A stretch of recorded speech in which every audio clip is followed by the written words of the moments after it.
እንደምን ዋላችሁ። ይሄን ከሰዓት በኋላ የሰጠን ደግሞ ጳውሎስ እንደሚል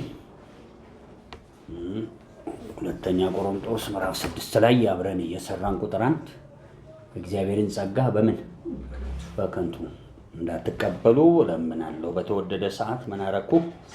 ሰማሁ፣ በመዳን ቀን ረዳሁ እንደሚል ጭክን ብለን የተወደደ ሰዓትና የመዳንን ቀን መቼ? አሁን ስናደርግ ደግሞ በተደጋጋሚ ላለው የአንዳንድ ሰው መዳን ተፈጥሯዊ ብቻ ነው። ተፈጥሯዊ እንቅስቃሴ በመደረግ ሰዎች ይተርፋሉ።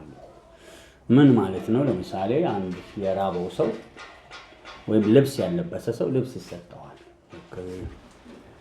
በሰላም ሂድ ምናምን አትበሉት፣ እንጀራ ስጡት፣ እንደዚሁ በእምነት በተግባር ኑሩ ብሎ ያዕቆብ እንደሚል ተፈጥሯዊ ይባላል። ሰዋዊ በሞ ሰው ያጣ ሰው ሲያገኝ በምናዊ መዳን አገኘ? በሰው ደረጃ። እኛ የምንፈልገው ከሰውም ከመላእክት አልፎ በመለኮት ደረጃ የሚሆን መዳን ነው። አንድ ስፍራ ታወጡልኛላችሁ። ይህንን አሁን የምለውን በመለኮት ደረጃ ስናንቀሳቅሰው እጅግ የተሻለ ውጤት ይሰጠናል። የዮሐንስ ወንጌል ምዕራፍ 14 ላይ እንሄዳለን። ሰኔ 7 2017 በዚህ በኢትዮጵያ ካላንደር ጁን 14 2025 ስድስተኛውን ወር ገብተናል። ያው የምታውቁት ነው። 2 ቀን በፊት ሐሙስ ፕሮግራም አድርገን ዛሬ ቅዳሜ ነው። በዛች ሌሊት እስራኤል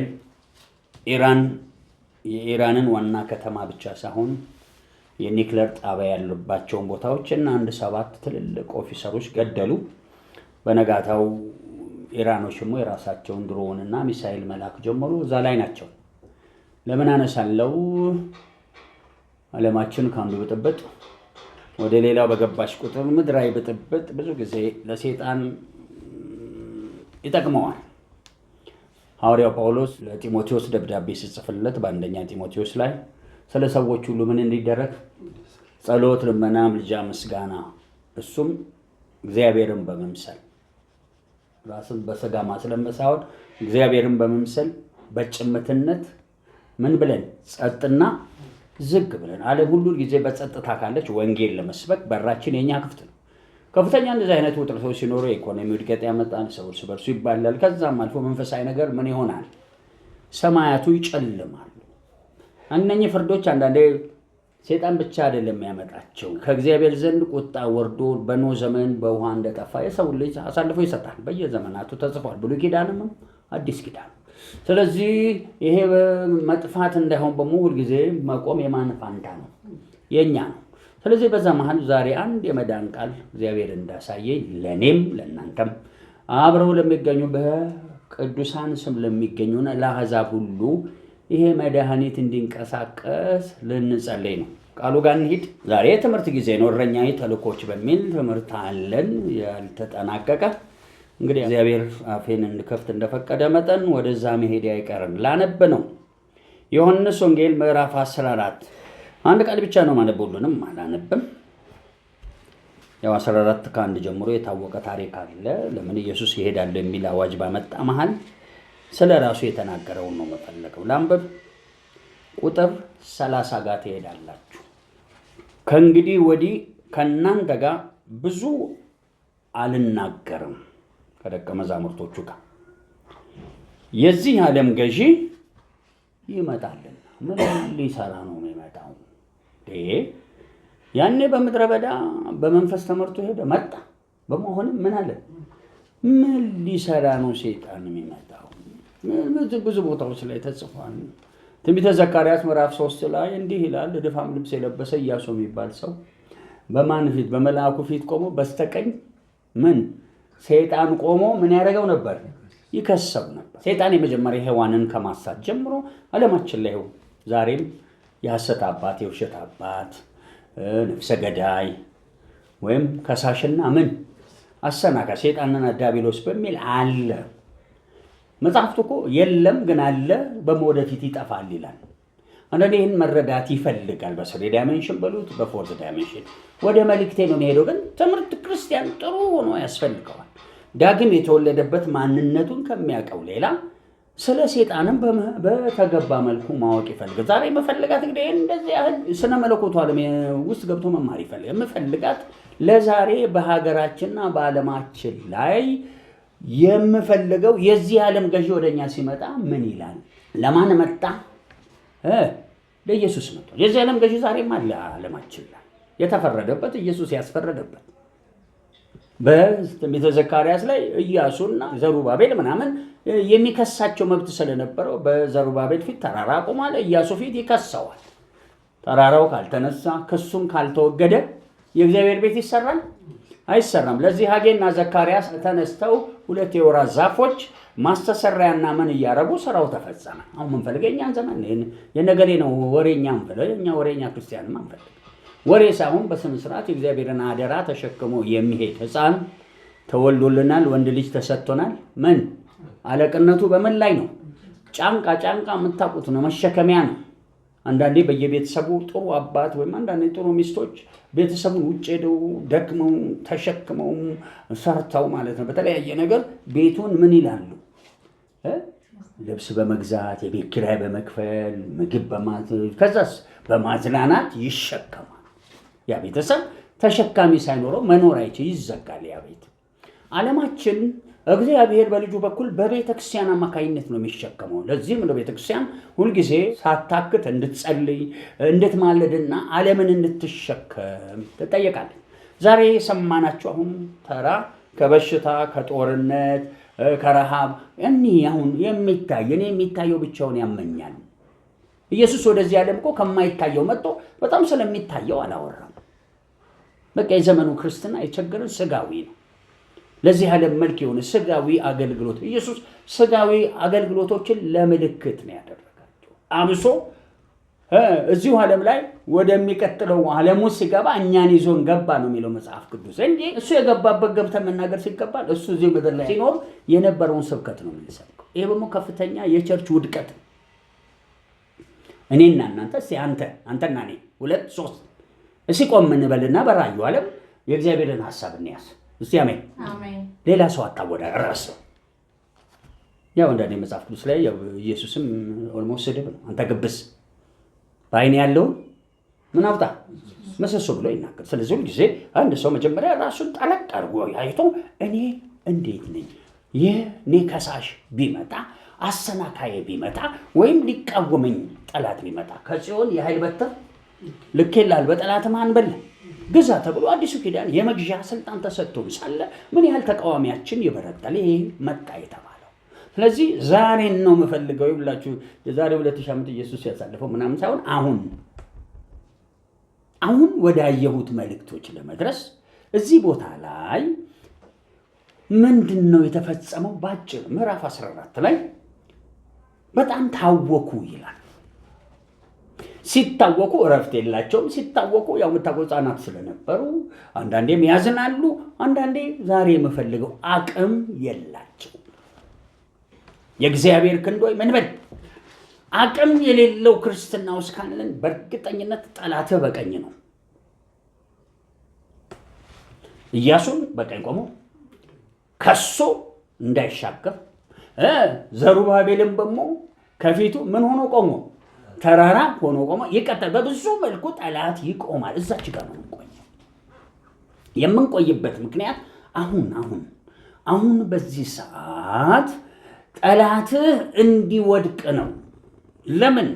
ሙሴ እጆቹ ሲበረቱ ኢያሱና ሰራዊቱ ያሸንፋል፣ ሲደክሙ ይሸነፋል። መሸነፍና ማሸነፍ በእግዚአብሔር ኪንግደም ውስጥ አልነበረም።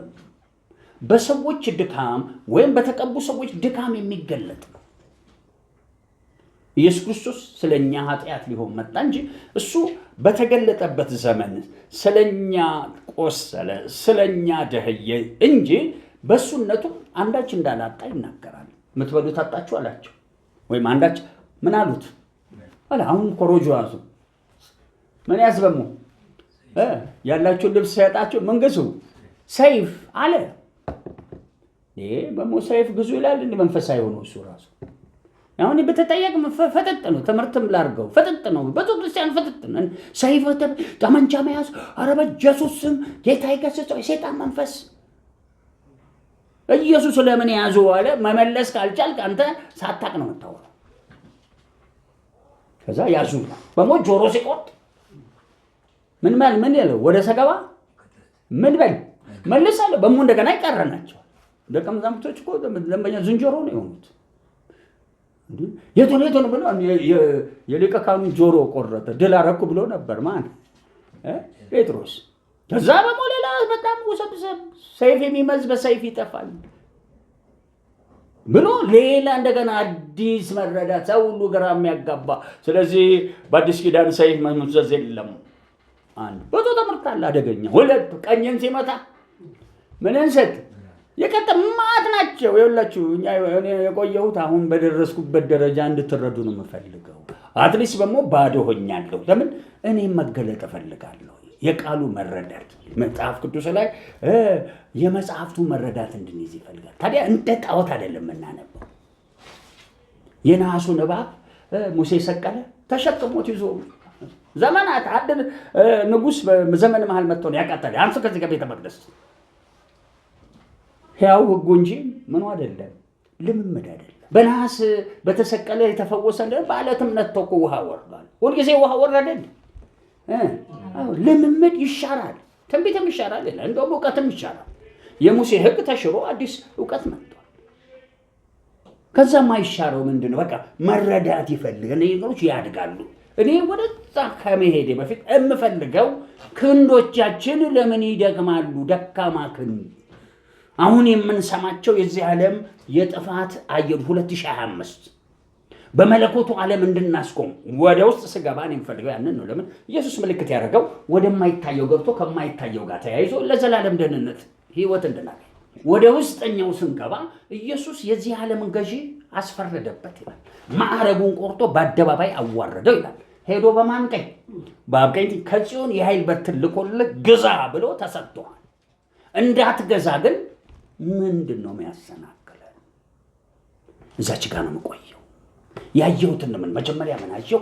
አቅም ማጣት አየሁ። አቅም ካጣ ምንም ጥያቄ የእግዚአብሔር እጅ አጭር ነው።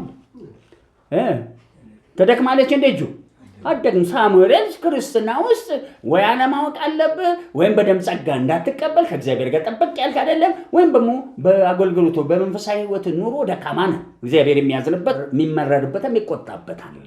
አራተኛ እንደተገባው የማልጠቅም የማረባ ባሪያ የሚገባ ብለህ ፍሬ ብቁ ካልሆነ ሰይጣንም ሄዶ ይከስሃል። እግዚአብሔርስ ጎበዝ ይልሃል። እግዚአብሔር ራሱ ለማይረባ አይምሮ ይሰጣል ይላል። አሳልፎ ለሰይጣንም ይሰጣል። ነው ለምሳሌ ሐዋርያው ጳውሎስ ጽፎታል። ታዲያ ዛሬ እኛ ነው የምፈልገው እዚህ እሺ ማብራሪያ ሰጥቼ የምፈልገው አሁን ነው እንድንጸልይ። ጉልበቶቻችንን የሚያደክም ምንድን ነው? ይሄ በስተቀኝ ቆሞ ምን ሲከራከር የማየው ሰይጣን እንዲሄደው ለእኛ ብቻ አይደለም። እዚህ ዩኒቨርሳል ዩናይትድ ዲቫይን ሴንተር ብቻ አይደለም፣ ቅዱሳን ሰፈር። አሁን ደጋግሜ እናገረ ብዙ ሃይማኖቶች፣ ብዙ መንግስታቶች፣ ብዙ ባለዛሮች፣ ብዙ የዚህ ዓለም ጠበቅቶች በጣም ብዙ ክንድ አላቸው። ዛሬ ጡንቻዎች ናቸው። ቤተክርስቲያን ስትባል የለችም፣ አለች ግን የለችም። ክንዶቿ ምን ያሉ ናቸው? የደከሙ። የእግዚአብሔር ክንዶች ምን በል ተነስ፣ ምንህ ልበስ። ምክንያቱም መጽሐፍቱ ባልተጠባበቅነው ዘመን ይላል ኢሳይያስ 61 ላይ ምንህን ክብርህን ገል። ዛሬ ክብሩ ደክሟል እንዴ? ስለዚህ አሁን የሰማናቸው ጦርነት፣ ሌሎች ነገሮች መካከል አንድ ቦታ ላይ እንድንቆም ነው መልእክቴ። ጳውሎስ እዚህ ሁለተኛ ቆሮንቶስ ምዕራፍ 12 እኔ ጥቅስ ሳጣቅስ አልወድም። ጥቅሱ ሳይሆን ፍሬ ነገሩ ነው። ድንገት ሐዋርያው ጳውሎስ ስለ ታላላቅ መገለጡ መናገር ጀመረ። እስከ ስንተኛ ሰማይ? እስከ 3ኛ ሰማይ ተነጥቄአለሁ ይላል። ከዛ ሰው የሆነ ግን እንዲህ አየና ብሎ ሰው መሆኑን ይናገራል። ጳውሎስ ሰው አይደለም፣ እንደ ሰው ልማድ የሚኖር ትልቅ ሐዋርያነት የተቀበለ አማልክትና የምን ልጅ ነው። ለዛውም እንደው አጋጣሚ በመላእክ ደረጃ ሆነ እንጂ ኢየሱስ ክርስቶስ በመላእክ ደረጃ አይደለም ያለው። ማንም በክርስቶስ ሙላት ውስጥ ካለ የእግዚአብሔርን ፍጹምነት እንዲይዝ መጽሐፍ ቅዱስ ይጠበቅበታል። እንደ እግዚአብሔር እንድንሆን ወይም እግዚአብሔርን የሚመስል ህይወት ልክ እንደ አባታችን። ሲያመኝ የአባታችን እጅ ንጹህ ከሆነ የእኛ ምንድን ነው? ንጹህ መሆን ያለብን። የውስጣችን ኃጢአት የማይሰራ ዘር አለ ይላል። ካለ ደግሞ መፍትሄ መፈለገኛ ነው። ብንደክም ኃጢአት ብትሰሩ በሞ ይልና የዘላለም መስዋዕት የሆነ ቀራንዮ አለ። ዛሬ ህይወቶቻችን እስካልተጠቀምንበት አይሰራም። ዘላለማዊ የትንሣኤ ኃይል አለ፣ ሰው ሁሉ ሲደክም የሚያነሳው ዘላለማዊ ወደ ኪዳን የሚመልስ ኪዳን ጎሎ ሳለ በሆነ ነገር ስትሸነፍ ኪዳንን የሚያድስ የኪዳን ስራ የሚባል በየቀኑ ወደ ኋላ አትመለሳ። ብሶ ይድሩ ዛሬ ትምህርቴ ትንሽ ሪባክ የሚል ነው። ምን ማለት እንደሆነ በትንሹ ቢሆን አስቀምጣለሁ። ወደ ኋላ ማለት ነው። ባክ ማለት የድሮ ነገር ላይ መመለስ። ስለዚህ እዛች ሰፈር ሪባክ ስለሚባል አስረዳና አጭር ጸሎት ልንጸልይ ነው። ይሄ ሁሉ ምለው እንግዲህ ሐዋርያው ጳውሎስ እንደማናችንም አገልጋይ ነው። ኢየሱስ ክርስቶስ የዚህ ዓለም ገዢ በኔ ጋር መጣ ይልና ኢየሱስ የራሱን ይናገራል። ጳውሎስ ምን ይላል? ምን ይላል? ከዚህ መገለጥ የተነሳ እንዳልታበይ ከዋናው ሐዋርያቶቹ ይሁን በሕይወቱ መታበይ ድሮም አለበት ይሁን መታበይ በውስጤ እንዳይፈልቅ የሰይጣን መልእክተኛ ምን አለብኝ ታዘዘ። ማለት መጥቶ በቀኝ ምን ቆመ? ይህን የመሰለ አገልጋይ በስጋው ላይ ሰይጣን ቆሟል። የሰይጣን መልእክተኛ ምን ያደርገኝ ነበር ይላል? ይጎስመኝ ነበር ይላል። ሰይጣንና ጳውሎስ እንግዲህ አብረው ምን እያሉ እየኖሩ። እኔ አንዳንዴ ብነግራችሁ በጣም ተቃውሞ ስለሚበዛ እንጂ ከአንዳንድ ክርስቲያን ጋር ሰይጣን ያድራል። ከጳውሎስ ጋር ካደረ በጳውሎስ ጋር በምን መልክ ነው የሚያድረው? በስጋው ላይ መጎሸሚያ ሆኖ ቁስል ሆኖ አብሮት ይኖራል። ያነክሳል። ገላትያ ላይ ያነከስኩ በጣም እንደ ክርስቶስ እንደ መልአክ ወይም እንደ ክርስቶስ ተቀበላችሁ። ለምን በላዩ ላይ ያለውን ጸጋዩን እኛ የራሱ ጉዳይ ስለምኑ ስለሚጎሰመው ሰይጣን ምን አገባናል? ሲካላችሁ አሜን። ስለዚህ ይሄ ሰው ይህን የሚያህል የተቀባ ሰው ሌላም አንድ መንገድ ይችላል። ሐዋርያ ጳውሎስ ሁላችሁ ኢየሱስ ባገለገለበት ዘመን ንፋስ ተነሳና ጀልባይቷን አናወጠ። አውቆ ተኝቷል ይላሉ ሌሎች። አውቆ አልተኛም፣ ደክሞ ተኝቷል። ቀሰቀሱትና ስንጠፋ አይገደም ዘሉ ወጀብ አውሎ ንፋስን ገሰጸ። ጳውሎስ መጽሐፍ ቅዱስ አውራቂስ ነፋስ ያዛቸው ይላል። ሐዋርያን ኢየሱስስ ምንድን ነው? ሐዋርያ ሁለቱም እስከሆኑ ወጀቡን ማስቆም ነበረበት። እንዳይቆም የከለከለው ምንድነው? አንድ ቦታ ላይ የሚከሰስበት ወይ አመጽ አለው ወይ ነቀፋ አለው ወይ ኩነኔ ያለው ወይ ያልተቀደሰ ነገር አለ ወይም ያረከሰ አየሩ ላይ የገባ ማንን መብት የሰጠው? የአውራቂሱን ነፋስ። ቀድሞ እኮ ተናግሮ ነፋስ ሊመጣ ነው ብሎ ለምኑ ተናገረ? ለመቶ አለቃው የመርከቡን ባለቤት ጠየቀ። መርከቡ ባለቤት የሰላም ነፋስ ካገኘ እንሄዳለን፣ ዝም በለው እሱን አትስማው አለ። ሰው እንዳይሰማህም የሚያደርግ ማን አሳልፎ ሲሰጥ ነው? እግዚአብሔር አብሮ ካለ ክብር አብሮ አለ። እግዚአብሔር አብሮ ካለ ከሰዎች ዘንድ ምን ይኖርሃል? ሞገስ ይሰጥሃል። እግዚአብሔር አብሮ ካለ ግርማ ይኖርሃል። እግዚአብሔር ካለ ሞገስ ብቻ ግርማ ጸዳል ስትሆን አካባቢው ላይ ራዲየት ያደርጋል። ሰው የኛውን ዓለም ራዲየት አታትደነቁ።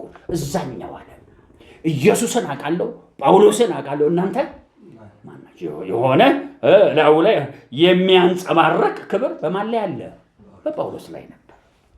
ግን ያቺ ሰይጣን መልክተኛ እንደው እሷን አንስተህ እሱን ልከሰው አትችልም። እሷ በቃ አለችበት እንድታቅ ነው። ለአንተ ፍጹምነት እንድታገኝ ለምንድን ነው የተጻፈልን? ለትምህርት እንደ ጣዖት እንደ ድካም በሞ እሱ ላይ ይሄድ ችክ ምትል አንተ ድሮም እንደ ችክ እንዳለ ነጠላ ቢያጥቡ አትጠራ። ምክንያቱም አስተሳሰብህ ክፉ ነው። ጳውሎስ ነበረበት ብለህ ችክችክ አይደለም። ከሱ ተመረን እኛ አሁን የደከመ ጉልበት ካለ ምን እንዲበረታ ያ ሲበረታ በቀኝ የቆመ ሰይጣን ምን ታዲያ የምንጸልየው ለማን ነው? ይሄ እረኛዊ ተልእኮ ትምህርት ይሁን እንጂ አንድ የምንጸልየው ሪባክ ያደረገ አየር ስላየው ነው። ሪባኩን አየር ማስረዳት አይቀርም። ከማስረዳት በፊት እስቲ ኢየሱስ ያለውን እንስማ። ይሄ የጌታ ኢየሱስ እሱ በስጋ በነበረበት ዘመን በትንሣኤማ አለቀ በቃ ሰይጣን አጠገቡም አይመጣም። ሲያመን ይሄ በስጋው ወራት የተነገረ ድምጽ። ከእንግዲህ ወዲህ ከእናንተ ጋር ብዙ አልናገርም፣ ያው ከላይ አስረድቻለሁ። ሲጨነቁ ቤት ሰራላችሁ አመጣለሁ ምናምን ይላቸዋል። በቃ ያላለው ነገር የለም። አትፍሩ፣ ምናልባት ትሆኑም ወላጅ አልባ አትሆኑም። ገና ህፃናት ናቸው እኮ እነሱ ራሳቸው ወላጅ እንዲሆኑ የተጠሩ ናቸው። መንፈሳዊ አባት እንዲሆኑ አሁንም ገና ወላጅ እኔ እሆናችኋለሁ ይላቸዋል። ስለዚህ አሁን የህፃን ስብከት ነው። ኢየሱስ በትልቅ ክብሩ ለትልልቅ አገልጋዮች መስበክ አይችልም። ምክንያቱም በድካም እንዲሰቀል እነሱም ክደውት እንዲሄዱ ምኖችን የተሰበሰበው አንድ ደካማ፣ ሁለት ሕፃናት ስለ መንፈሳዊ ነገር ምንም የማያውቁ ምን በሚያውቁት አሳ ማጥመድ፣ እዛ ሰፈር ውስጥ ወሬ ማውራት፣ ሚስቱ አላቸው ምን መፈልፈል፣ ልጆች ነበራቸው ነበር። ከዛ ጠዋት ይነሱና እንዴት ነበር ስራ? አሳት ብዙ ተገኘው። እች ነች ወሬያቸው። ወደ መንግስት ሰፈር እንዴት ብለው ሀብታም ሰፈር ይሄዳሉ። ሀብታም ሲያወራ እንግዲህ የሚሉ ሰዎች ናቸው የተጠሩት። እንዴት ብለው ሄሮዶስን አፍንጫውን ይበሉት በእግዚአብሔር ጸጋ። ለምን? የመጡበት ባክግራውንድ ትንሽ ደካማ ነው። የእኛ ኢየሱስ ከየት የመጣው?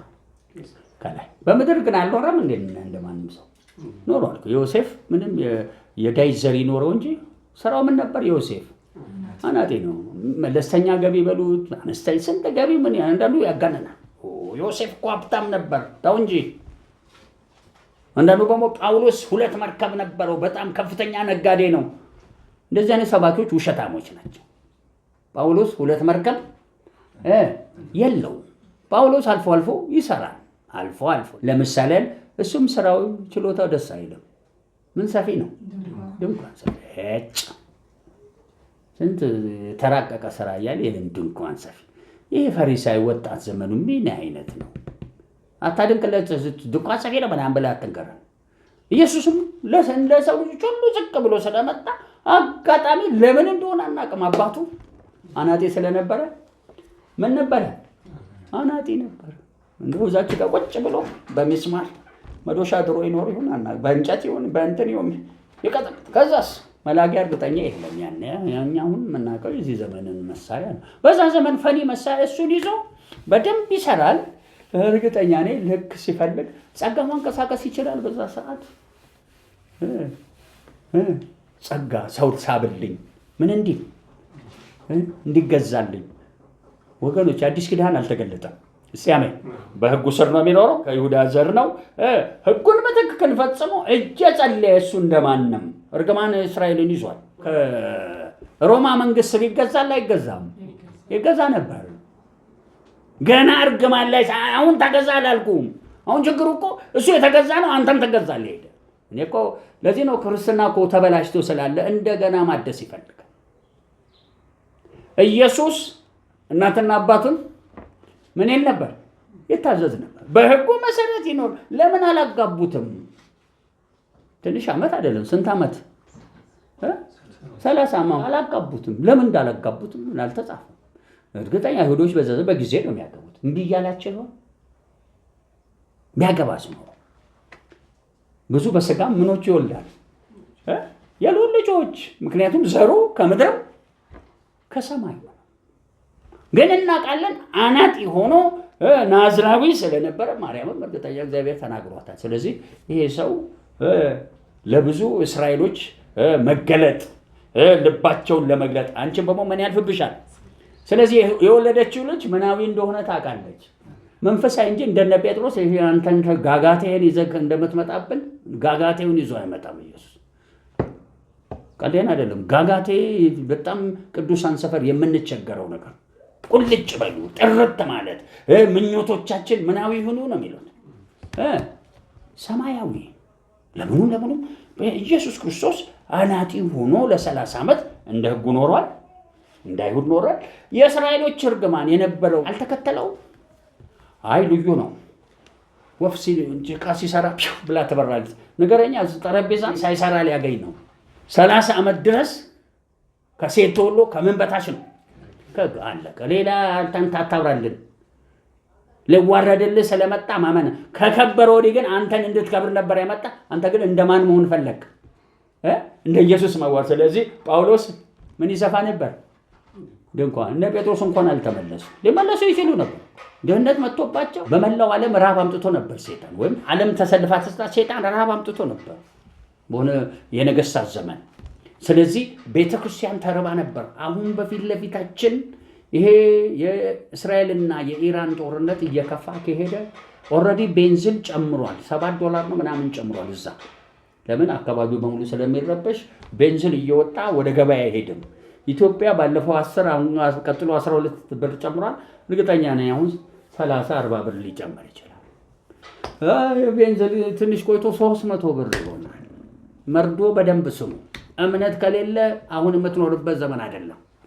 ያለ እምነት እግዚአብሔርን ደስ ማሰኘት አይቻልም። ያለ እምነት ማለት ተፈጥሮ ለምን አይልም መጽሐፍ ቅዱስ ስለ ተፈጥሮ እምነት እንዲኖር። ለምን ኢየሱስ ተፈጥሮን ድል ነስቶ ወጥቷል። ትንሣኤ ውስጥ ነው፣ እሱ ውስጥ ነው ግባ የተባለ። ሰዋዊ ስርዓት ውደድ አይልም ኢየሱስ። ሰዋዊ ስርዓቱ መቃብሩን እንደው መልአክን ያንከባለ ሰው ዝም ብሎ ተነስቷል። የሮማን መንግስት ክብር አዋርዷል። ሶስተኛ ከነገር ከቋንቋ ከዚህ የመጣበትን አይሁዳዊ ወይም የይሁዳን ዘር ሁሉ ምን አድርጎ መስቀሉ ላይ ገፎት ሄዷል። አራተኛ ህጉንም እዛው መጋረጃው ተቀደደ ላይ አፍርሶት ሄደ። የምፈልገው ትክክለኛው ቁልፉ ትምህርት የእግዚአብሔር ልጅነቱን ምንም ልጅ ቢሆን በተቀበለው መከራ እስከ ምን ሞት እስከ መስቀል ሞት ዘላለማዊ ማንነቱን ሰጥቶ አንተን እዛ ውስጥ አሸነፈ። የመጀመሪያ ጴንጤ እዛች ጋር ሲያቸው ሁላችን ጴንጤ ሆነን አይተነዋል። ዘበሎ ጴንጤ የለም ከድሮ ሃይማኖት የማይለይ ነው። ምን ካላረግ ነው ልምምድ ውስጥ ካልገባን ሃይማኖት መቀየር መች ፈለግን? የፈለግነው በጸጋ ድነን የጸጋ ልምምድ ውስጥ እንድንገባ። ስለዚህ ኢየሱስ ወደዛ በትንሣኤ ወደ ገባበት የእግዚአብሔር ልጅነት ለዛው መለኮታዊ ማለት ሁሉን የሚችል መፍጠርና ማጥፋት የሚችል ክፉና ደግ ማድረግ የሚችል የዘላለም ሕይወትና የዘላለም ሞት መስጠት የሚችል ችሎት ማለት ነው። ይህ እኮ ለጴጥሮስ ተሰጥቶታል። ግን ጴጥሮስ እንዴት ብሎ እንዴ ኢየሱስ እኮ ስመ ጴጥሮስ ይሆናል ከዛሬ ቀን ጀምሮ ጫነበት። አንዴ በዚህ ቻለት ላይ ቤተክርስቲያኔን ምን እላለሁ እሰራለሁ የገሃነም ደጅ ገሃነም ሊቋቋም እሱ የሰው ጥበብ እንኳን እያሸነፈው ተቸገረ። አይሁዳዊነትን ያሳቅቀዋል ቀርቶ ገሃነምን ረግጦ ለመያዝ። ቀጥሎ ደግሞ የሚያስፈራ ቁልፎች ይለዋል። የምን ቁልፎች? የመንግስተ ሰማይ ቁልፎች ሰጥቼሃለሁ። በምድር የምታሰሩ እዛ ይታሰራል፣ በምድር የምትፈታ ቁልፎቹን ማስተርኪ ይባል በሙሉ መጠቀም ትችላለህ ተባለ። አይ ጴጥሮስ እሱ ማንን ኮፒ ያደረገ? እዚህ ከምድር የነበረውን ገና ህግ እስኪሻር በሰው ማንነት በእግዚአብሔር ልጅነት የሚገለጠውን በዚህ ታስሮ በባርነት ውስጥ ቀንበሩን ተሸክሞልን ሰብሮልን ሊወጣ ያለውን ኢየሱስ ነው መምሰል የፈለገው። ጳውሎስም ተሳስቶ እነሱ ነው መሰለ። ወገኖች በኢየሱስም ጸጋ ይብዛል። አሜን። ይሄ ሪባክ የሚያደርገን ማለት ወደ ኋላ ባክ ማለት የድሮ ነገር ላይ የሚመልሰን ነው። ዛሬ መሰለ እሺ እጆቻችሁ የሰጠኝ መልእክት በጥንቃቄ መያዝ። ኢየሱስ ልክ 30 ዓመቱ ላይ ማንም እንደሚጠመቅ ልክ ሲጠመቅ ብርሃን ገባ ወይም የእግዚአብሔር መንግስት ላይ ወላ ገባ። ከዛ ያ ጥምቀት የሆነ ለውጥ አመጣ በህይወቱ። የማን ልጅ የነበረው? የሰው ልጅ የነበረው የእግዚአብሔርም ልጅ አብሮ ተገለጠ። ምን ማለት? የሰው ልጅነቱ አናጢነቱ ህጉን መከተሉ ማለት ቅድድ ተከፈተና የእግዚአብሔር ልጅነቱ ሞት። ታዲያ ህጉ ተሻረ እንደ በጊዜው አልተሻረም። አይሁድነቱ ማለት ግን 1/5 አለዋለሁ ነው 5ኛ ማንነቱ ተገለጠ። ለ30 ዓመት አልተገለጠም። ማንነት ማለት እንደ ተፈጥሮ ኖሯል፣ እንደ ሰው ነው፣ እንደ አይሁድ ኖሯል፣ እንደ ህጉ ኖሯል። አሁን እንደ እግዚአብሔር ልጅ የሚኖርበት የአዲስ ኪዳን መናዊ መንግስት ቀርባለች የሚለው ማንነት አብሮ ተገለጠ። ልክ እሱ ሲገለጥ አለ ተጠመቀ። ከዛ የሚቀጥለውን ፈርዘር ለመሄድ ሲፈልግ ከሰው የሆነ ማንነት ስላለው የእግዚአብሔርም ልጅ ቢሆን በመሃል አንድ ነገር አስፈለገው። ማነው ነገር ምን ተቀበለ ይላል? በአካል መልክ እንደ ርግብ የማን መንፈስ? የእግዚአብሔር መንፈስ ወረደበት። ሲወርድበት ተጽፏል፣ ሳይሰፈር ተሰጠ። በኤልያስ የነበረው በሁለት እጥፍ በማን ላይ ተሰፈረ? በኤልሳ ላይ። በኤልያስ ላይ የነበረው በነቢያት መንፈስ የሚሰር የሆነ የተሰፈረ እጥፍ። ያ ማለት ምንም ሌላ ብዙ ነገር የለ። ኤልያስ ላይ የነበረው በጥፍ ተወሰደ። ሙሴ ላይ የነበረ ከግብፅ አውጥቶ ከነዓን የሚያስገባ ነበር። እኔ በቃ አልቻልኩም ግደለኝ ሲለው 70 ሰዎች መረጣል። ከሰማይ ሌላ መንፈስ አላወረደም። ከሙሴ ላይ የማን መንፈስ? የእግዚአብሔር መንፈስ ወደ 70ዎቹ ሄደ። አንተ ውስጥ ምን ያህል ተሰፍሯል? የማን ክንድ? የእግዚአብሔር ክንድ ወይ ምን በል። ታዲያ አሁን አንድ ያየሩ ላይ ሪባክ ያደረገንን አውጥተን ልንቆም ነው። መልእክቴ ይሄ ነው። ሪባክ ያደረግነው በምንድን ነው? ሪባክ እንግሊዘኛው አማርኛው ምንድን ነው? ወደ ኋላ የቀደመ ነገር ላይ የሚመልስ አንዳንዴ የተሻለ ነገር ደግሞ ኢትዮጵያኖች በጣም የለመደ በቃ ቶሎ ማልቀስ፣ ንስሐ በቂ ለምቦጭ መዘርጋት በቃ ባህሪያችን ነው። ይሄ ከየት የመጣብን ነው? ልክ እንደ ጭር እንደምትል ዶሮ የኢትዮጵያ ዶሮ መችስ እንደ ፈረንጅ ዶሮ ብትሆን ጥሩ ነው። ጭር ካለች አትመለስ። በቃ ሁል ጊዜ ሄደን እዛው ነው እንትና እንዲያርጎ እንግዲህ አይ ሞኝ ሴጣን ዛሬ እየተጫወተብን ሪባክ እያደረግ ሪፔንታንስ ንስሐ መግባት ማለት ነው። እንዳትረሱ አፖስታሲ መካድ የሚለው ቃል ትልቅ ነው። እኔ መካድን አይደለም በነገር ላይ እግዚአብሔር ከአንተ ጋር ሆኖ አንተ ወደ ኋላ መመለስ። ከዛ አስረዳዋለሁ ያየሁት የኢየሱስን ልጨርስ። ይሄ ስንት ዓመት? 3 ዓመት ተኩል 5ቱን ማንነት ይዞ ወንጌል እየሰበከ ሕጉን በሞጠብቁ እያለ እቺ ውሻ ከውሾ ለደፉ በጎች ነው የተላኩት ብሎ ለአይሁዶች እየሰበከ በሞ እንደሰው ራበኝ አለ። ኧረ እንኳን ወደ ስራ አልተመለሰ። ያቺን ይዞ ቢሆን ኖሮ ዛሬ ገደሉን ብዙ ሰዎች። ለምን ይገሉናል? ያ ጳውሎስ የሆነች ድንኳን አንድ ቀን ስለሰፋ ይኸው ጨቃጨቁ ነው።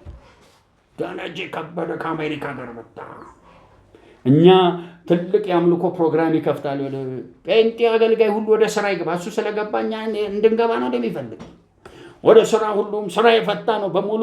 እንደውም የጴንጤውን ገንዘብ በልተው እንዲወፍረዋል። የሚያስፈልጋቸው የት መመለስ ነው? ኧረ ሴጣን አልኩ። ሴጣን መጣ። አንዳንድ የአሜሪካ ሲሄዱ እንዴት ነው ለኢትዮጵያኖች አሜሪካ አይመችም መሰለኝ። ግዙፍ አጋንንታዊ አሰራርም ከፍ ስለሚል ከዚህ ኮሳሳ ምድር ከየኮሳሳው ጭቃ ቤት ወጥቶ የሄደ ሰው እዛ ሲሄድ በጣም ይጫነዋል። ብቻ ይሄ መጫን እሱ ብቻ አይደለም። ምን የመሰለ ዘማሪ በአንድ ተስፋ ይባላል ካኒሳ መካነ ኢየሱስ አንድ የእምነት የሮሜን መጽሐፍ መኮንን ነገር ባሉ ጊዜ ያስተማረ መንፈስ ወረደባቸው። አንዱ ዘማሪ ጉድ ሌላ ስራ ሄድ ምን አይል ሲዘምር ጉድ ነው። በሱ እንጀራውን እየበላ ሳለ አንዱ ሁሉ ጊዜ የሚያገቡት መጀመሪያ እዚሁ እጮኛ ነበረችው። እጮኛውን ይተውና አንዷን ያገባ አገር ለቆ ሄዳል። ተመታ። አገሩን ለቆ ሲሄድ እዛ ያው ለማን ይዘምር? ያበሻ መዝሙር ለፈረንጅ ይሆናል። አሁን ስለዚህ ያለው ድል ምንድን ነው? ገብቶ አናቴ ሆነ እንደ ኢየሱስ ሆንኩ ማለቱ ነው መሰለኝ። ከዛ መጣና እኔ የሚስቴና እኔ ጌታ ይክበር ውልጅ ወልደናል። እሷ በሄደች ጊዜ እኔ ስራዬ ነው አለ። ልጁን እንትኑ ላይ ያነጠፈና ተዛ ቂጡን እንደዚህ ያደረግና ጌታ ይገስጻል። ያን የመሰለ ዘማሪ ምን ይላል? ሰዎች ይሉኛል ታዲያ ሴቶች ብቻ ነው የሚሰሩት። ማን ሴቶች ይስሩ አለኛ? ዘላለማዊ ስራ ትቶ ግን ስራ ሲሄድ እኔ እንደዚህ ነኝ እሷ በመበተሯ እኔ ልጁን በዛ ያደርጋል ብሎ ጸጋውን እዛው በረዶ ውስጥ ገባ። ከዛ ኢትዮጵያ ውስጥ ይሄ አሁን ያለው ንቅናቄ ሲመጣ መጥተው እንደ ድሮ መሆን ይፈልጋሉ። የለም ከደረጀ ከበደ እሱ ይሻላል ግን እስቲ የለም። ለምን መጥተው ያሉት ምንድን ነው? ስራ ያስከብራል ስራ። ለዚህ ነው በየከተማው ሰልፍ ይወጡ። ምን አተው ደሞዝ አነሰ። ወዛደሮች ቀን አታውቁም? ወዛደሮች ቀን ፈረንሳይ ሀገር ውስጥ እኛ ተበዘበዝን ኢንዱስትሪያል ሪቮሉሽኑን እንፈልገዋለን ብለው ጮሁ። ስራ አላስከበራቸውም። በሰልፍ ስንቶቹ አለቁ። እስቲ የሚያስከብር ኢየሱስ ነው በሉ። እስቲ በጸጋ መኖር ያስከብራል በሉ። ጸጋውን ማሳደግ እየሰራ ከነበርክ እያገለገልክ ብላ። እያገለገልክ ነበር ኢየሱስ እንዳለው አትፈልጉት አታው በእምነት የሰማይ አባታችሁ ወፍ ያበላል የሰማይ አበባን እንዲያሳምር። ስለዚህ ወደ እምነት ድረስ። የኢየሱስ እኮ ዝም ብሎ አልሰበከውም። ከዛ ሞተና ተንሳ። እንደውም ይሄኛውን ዓለም ብቻ አይደለም ኢየሱስ የገዛል። ለዚህ ዓለም ብቻ አሁን እንጀራ ለመብላት አሁን በሰብከነ ያመኛል። እዛም አይታየውም ዓለም የዚህን ዓለም ገዢ አዋርዶ እነኛ የነበሩት መልአክ ገብርኤል፣ ሚካኤል በመተለው መልአክ በሙሉ ወድቀው ሰገዱለትና ኖ በሉ በቀኝ እጄ ተቀምጫለሁ አለ። መላእክት ሁሉ አገልጋዮች ናችሁ ብሎ አላችሁ። ለማን? ለቤተክርስቲያን፣ ለኛ። አሁን ቤተክርስቲያን እንዴት ብላ መልአክ ገና ስታይ ምን ትላለች? ልትሰግድ ትሞክራለች። ዮሐንስን ተቆጣው። አንተ እንዳንተ ምንድን ነኝ? ባሪያ ነኝ። ለማን ብቻ ስገድ? ለእግዚአብሔር ብቻ ነው የምንሰግደው በል። የስህተት ትምህርት ከእግዚአብሔር ውጭ ለማንም ነገር ራእይ ዓለም ስላየ ዝም ብለህ የምትሮጥ ከሆነ እንደውም ትንሽ ያንተን ጸጋ ካበዛ ወደ እግዚአብሔር ሙላት ትመጣለህ። ግድ ማለት መንፈስ ምን ይሆናል? ይሰፈር ከሙሴ እንደተሰፈረ ይሄ ኢየሱስ ሳይሰፈር በተሰጠው መንፈስ ወደ ምድረ በዳ በላ 40 ቀን ቆየ። አንተ የእግዚአብሔር ልጅ ነህ ብሎ ሴጣን መንፈስ ነው ድንጋይ ዳቦ አድርጋለሁ ምናምን አለው። ይታያቸው እዛ ጋር በጣም ትምህርት ይፈልጋል። የትኛው ማንነቱን ተጠቀመ? በሕግም ውስጥ ነበር ኢየሱስ። መለኮታዊ አልነበረ? ድንጋይ ዳቦ ማድረግ አይችልም እንዴ? ለምን ድንጋይ ዳቦ አላደረገም?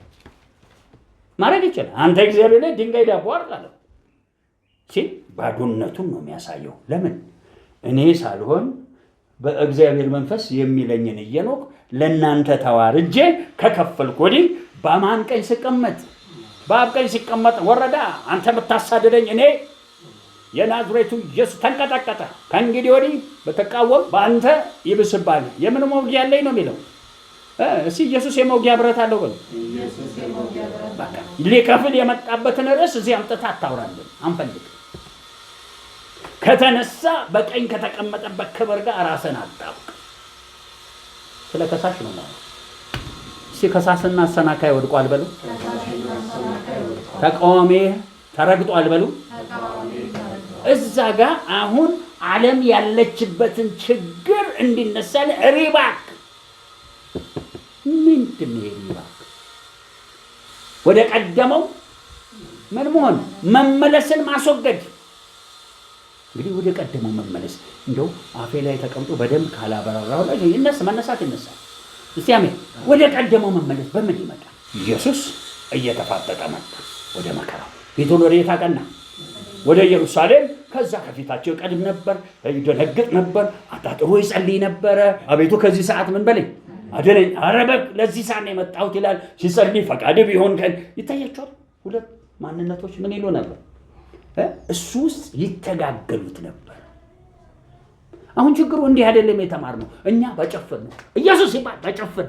ኢየሱስን በጭፍን አላውቀውም በሉ። ገልጬ አውቀዋለሁ በሉ። በቃ ታገልጦ ነው መታወቅ በጭፍን። ይሄ እኛ ድሮ ሃይማኖት የሰለቸን ሰፈር ያለ አይነት ትምህርት ነው። አሁን ጴንጤቆስጣል ውስጥ ጣዖት። ይህም መጽሐፍ ቅዱስ በክብር በመረዳት እግዚአብሔርን ቃል መርመረን እንደ ክብሩ ጥልቀት መጽሐፍቱ ሚስትሪ ይለዋል።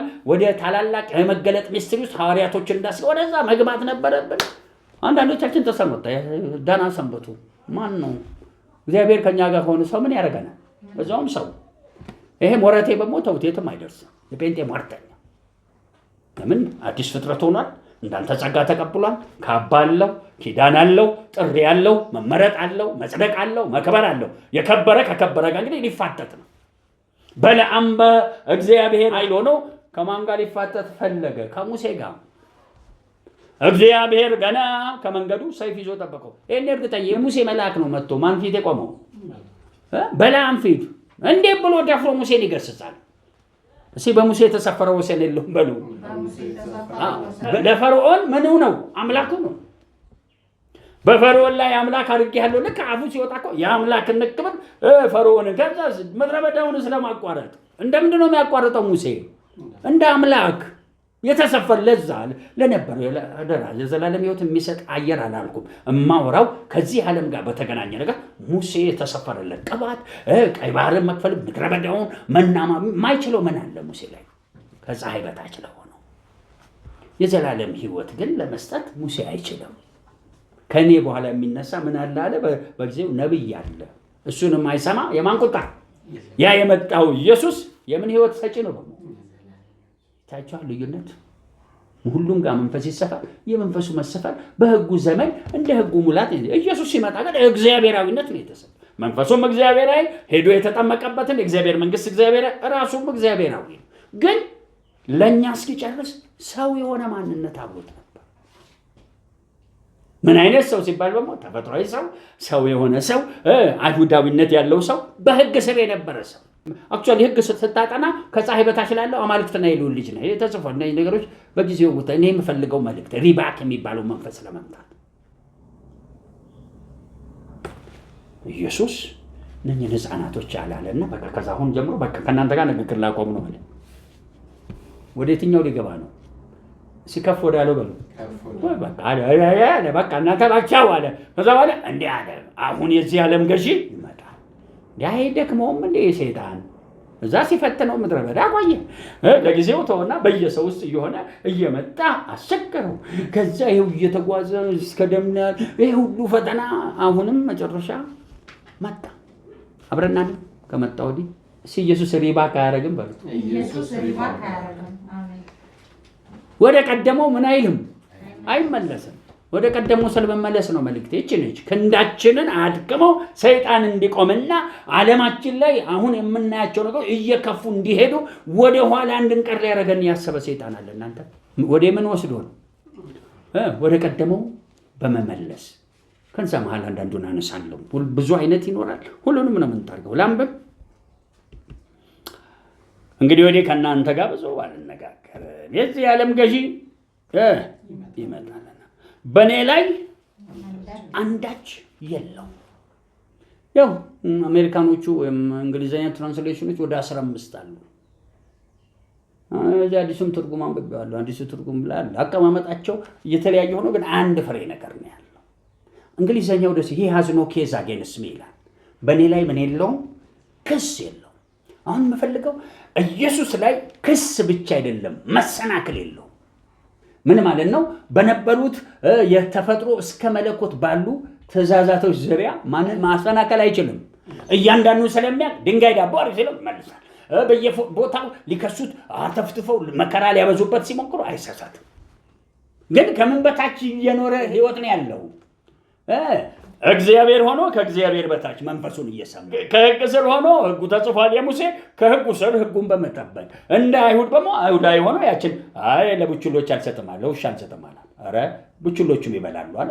ለከካለ አሁን ለሰው ኃጢአት ነው። በጸጋው ዘመን ግን የአብርሃም ዘሮች ምን ያሉ ዘሮች ናቸው? የተመረጠ ሌላ ሁሉ ምንድነው? የረከሰ ነው፣ ውሻ ነው። ጳውሎስ እንደ ቆሮንቶስ ላይ ጽፎታል። ወደዛ ውስጥ አልሄደም ይላል። የተቀደሰው ዛፍ ቁጭ ብሎ እነሱን እግዚአብሔር ትቶ እናንተን እሾህና ምኖችን ኩርንችቶችን እሾህ ነበርን ለእግዚአብሔር መንግስት። በሌላ ቋንቋ እሾህ ምን ማለት ነው? አሕዛብ የረከሰንና የእግዚአብሔር ባላጋራዎች ነበርን ተጽፏል። ጳውሎስ በገለጠው ነው። እኛ በ21ኛው ምዕተ ዓመት ባስቀመጥላችሁ ይኸውልህ አንድ ጥሩ ሰባኪ ነበር። ጆን ዌስሊ ይባላል። እንግሊዝ ሀገር ሪቫይቫል ያስጀመረ የዛሬ 200 ዓመት። ጆን ዌስሊ አንድ ከተማ ሄደ ማለት አንደኛ ጸጋው በጣም ብዙ ሁሉ ይሰማ፣ ሁለተኛ የስብከቱ አስፈሪነት፣ የስብከቱ የቀባቱ ጉልበት። አንዳንዱ መሬት ይቆፍራል። በቃ የሚያደርጉትን አያውቁም። እሱ ዝም ብሎ ነው የሚሰብከው። አንዱን ይነካዋል ቀባቱ፣ ያን ከዛ ይፈራገጣሉ። ምን እያደረጉ ነው? ከልብ የሆነ ምን ይገባሉ? ንስሐ ከልብ የሆነ ለምን አንድ ስብከቱ ኃጢአተኛው ሰው በተቆጣ እግዚአብሔር እጅ የሚል ሰብኮ ታቃላላ ወደቁ። አኖይንቲንግ እና ቃልና አንዳንድ አኖይንቲንግ ፈውስ ያደርግና ሰው ያሳምናል፣ አንዳንዱ ታማ አይን ያበራል ምናምን። ይሄ እኮ የስልጣን የቃሉ ስብከት እንዴት አድርጎ እዚህ ውስጥ ገብቶ ሰዎቹን ያንፈራፍራቸው። ለዚህ ነው ብራዘር ዌስሊ በሄደበት መንገድ ያ ከተማ ወዲያው መጠጥ ቤት ይዘጋል። መጠጥ የሚባል አይሞከርም። ዘፈን አለ እንዴ? ይሄ እንደ ዘመኑ አርት ነው ምናምን የሚል ጭቅጭቅ የለም። ከዛ አንዱ ጊዜ የእንግሊዝ መሪ በጊዜው የነበረ መሪ ከተሞች ያኔ በፈረስ ነው የሚካሄደው ሊጎበኝ ሄዶ አንድ ከተማ ገቡን። እስቲ ትንሽ እንጠጣ አሉ። ሲሄዱ መጠጥ ቤቱ ሁሉ ዝግ ነው። ካለም ደግሞ ሌላ ሻይ ምናምን ነው። ከዛ እሺ ብለው ሰላም ብለው ያው መሪ እንደሆነ ይታወቃል። ሁለተኛው ከተማ ሄዱ። ዘማሉ አሁንም የለም። ሶስተኛ ከተማ ምንድነው የተፈጠረው? እኛ የእንግሊዝ መሪ ሆነን ያላወቅነው ምንድነው? ብራዘር ዌስሊ ቤት በዚህ ጋልፎ ሰውን ሁሉ ምን ብሎት ሄዷል? ለውጦት ሰማው ሁሉ ምን ሆኗል? የእግዚአብሔር ክብር ሞልቶታል። እስቲ አሜን። ስለዚህ መጠጥ አጡ። ገረማች። ምን አይነት ሰባኪ ቢመጣ ከተማውን ሁሉ ምን የሚል ኧረ ክንዱ ተነስቷል። እባካችሁ ወደ ኋላ ወደ ቀደመው ነገር ምን አንልም አንመለስ። እሷን ንስሐ ልንገባ ነው ልናስተካክል።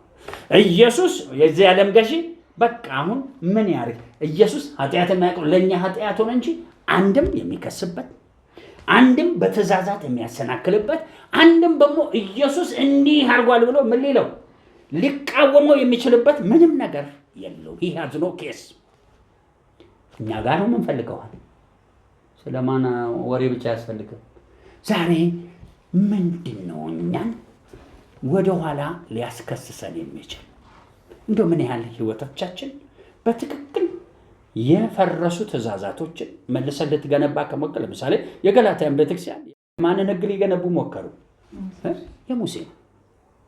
የመጀመሪያ ዝም ብሎ ሪባክ የሚያደርግ አንዱ ህይወታችን በጠለቀ ሁለት ነው የፈለግኩት። በእግዚአብሔር የጸጋ ትእዛዛት ውስጥ ሳትሆን ከትእዛዛት ውጭ የሚንቀሳቀስ ህይወት ሁሉ ሪባክ አድርጓል። ባክስላይደር ነው። አሁን ኢየሱስ የከፈለው ጥልቀት አንዱ በጣም የሚያስቸግረው ከሚታየው ውጭ ያለ የሚታየው ነው። የመጀመሪያው የሚታየው አሁን የመጀመሪያ ተራ ላውራላችሁ። ታዲያ እኔ የምፈልገው ጋር ደርሳለሁ። ሌሊት ያየው ይሄ ኮመን ትምህርት ነው። ኮመን ትምህርት ምንድነው? አዳም የሚባል ሰው ከመሃል ዛፍ እንዳለ እንዳትበላ በበላ ቀን ትሞታለህ ያለው ሲበላ አይኑ ተከፈተ። ምን አወቀ ይላል? ክፉና ደግ እችን ነው የምፈልገው። ክፉና ደግ ማወቅ እግዚአብሔር አልፈቀደለትም። አዳም ከወደቀ ቀን ጀምሮ ክፉም ደግም የሚያደርገው ግን መቀደስ አይችልም፣ ታረግሟል። አሁን አዲስ ኪዳን ከገባ ክፉና ደግ ማድረግ ተፈቅዷል ሲባል እንዴት ይፈቀዳል? አዳም ተሳስቶ ስለነበረ ሊፈቀድ አይችልም ብለህ ከነገርከኝ አንተ ገና እውቀት አልባ ነህ። ብርሃንን የፈጠርኩ ጨለማን የሰራው መልካምን የፈጠር ክፉንም የማደርግ ማን ነኝ? እግዚአብሔር ክፉም መልካም ያደርጋል ተጽፏል እዚህ መጽሐፍ። አዳም በድካሙ እዚህ ኃጢአት ላይ ከወደቀበት ኢየሱስ ለክፉና ለደግ ዛፍ ከፈለልን። ክፉና ደግ በእኛ ውስጥ የተቀደሰ እንዲሆን ይችን ካላወቅ ምን እያደረክ ነው? እዛ ሪባክ አድርገህ ያለናል። እና ታዲያ ማን ይተርፋል? ምን ጥያቄ አለው? በዚህ ምክንያት ምን አይደለህም፣ ክንደ ብርቱ አይደለም። ታዲያ ይህን ብቻ አይደለም እኔ ማውራው። አብሮት የነበረች ዛፍ አለ። የምን ዛፍ? ማንን ልጠይቅ አሁን እዚህ መሀላችን? የዘላለም ዛፍ በልተናል። አሁን አዳም የተከለከለውን ዛሬ በልተነዋል።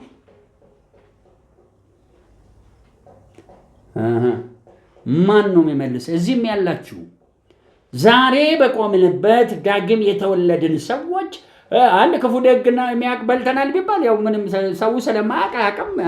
እንዴ እንበላለን? እንዴ አዳም ያጠፋውን በሞት ነድገም እንደኛ የታባቱ በለለተለን ነው። እኛ ግን ይገርምሃል፣ ኢየሱስ ክርስቶስ ወደ ክብሩ ሲያስገባን አዳም ኃጢአት ተብሎ የተቆጠረበትን ኃጢአት ሆኖ ሻረልን። ሲችልልን ኢየሱስ በትእዛዝ እግዚአብሔር ይጽፎት የነበረው ትእዛዙን አፈረሰው። ከመሃል ዛፍ የምትበላ ከበላ ምን ትሆናለህ? ትሞታለህ። አፍርሶት ኢየሱስ አልተነሳም እንዴ?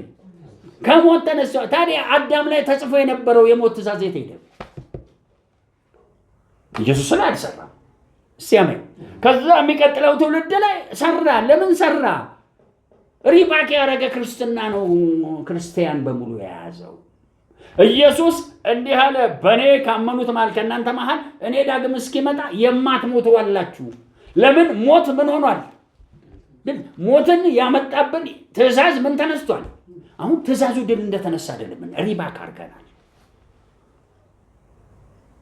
ወደ ኋላ ሄደን ምን ብለናል? ወድቀናል። ለምን ወደቅን? አለማወቁ ከማን ተነሳ? ኢየሱስ መንፈሱን ልኮ ንወቁ ሲል ልክ ጴጥሮስን ቆርኔሌዎስ ቤት ተጠንቀቅ፣ እኔ ነኝ የላኳቸው ተነስና ይላል። የማን መንፈስ አዘዘው? የእግዚአብሔር መንፈስ ተነስቶ ሄደ። አይሄድም፣ አይፈልግም። ምክንያቱም የማን ቤት ነው? ቆርኔሌዎስ አሕዛባዊ ነው። ልክ ገና ሲሰብከን ወደቀ መንፈሱ። እንዲህ አለ፣ እኛ እንደተሞላ ነው። ጴንጤቆስጣን የት ገባ? ጴንጤቆስጣን ደንበኛ ወድቆ በጆች ተንጫጩ እግር የነበሩ በልዩ ሰደ ጴንጤቆስጣን ባለ 50 ቀን በአይሁዶች ሰፈር፣ አሁን ደግሞ በምን ሰፈር? በአሕዛብ ሰፈር ጴንጤቆስጣን ተንቀሳቀሰ።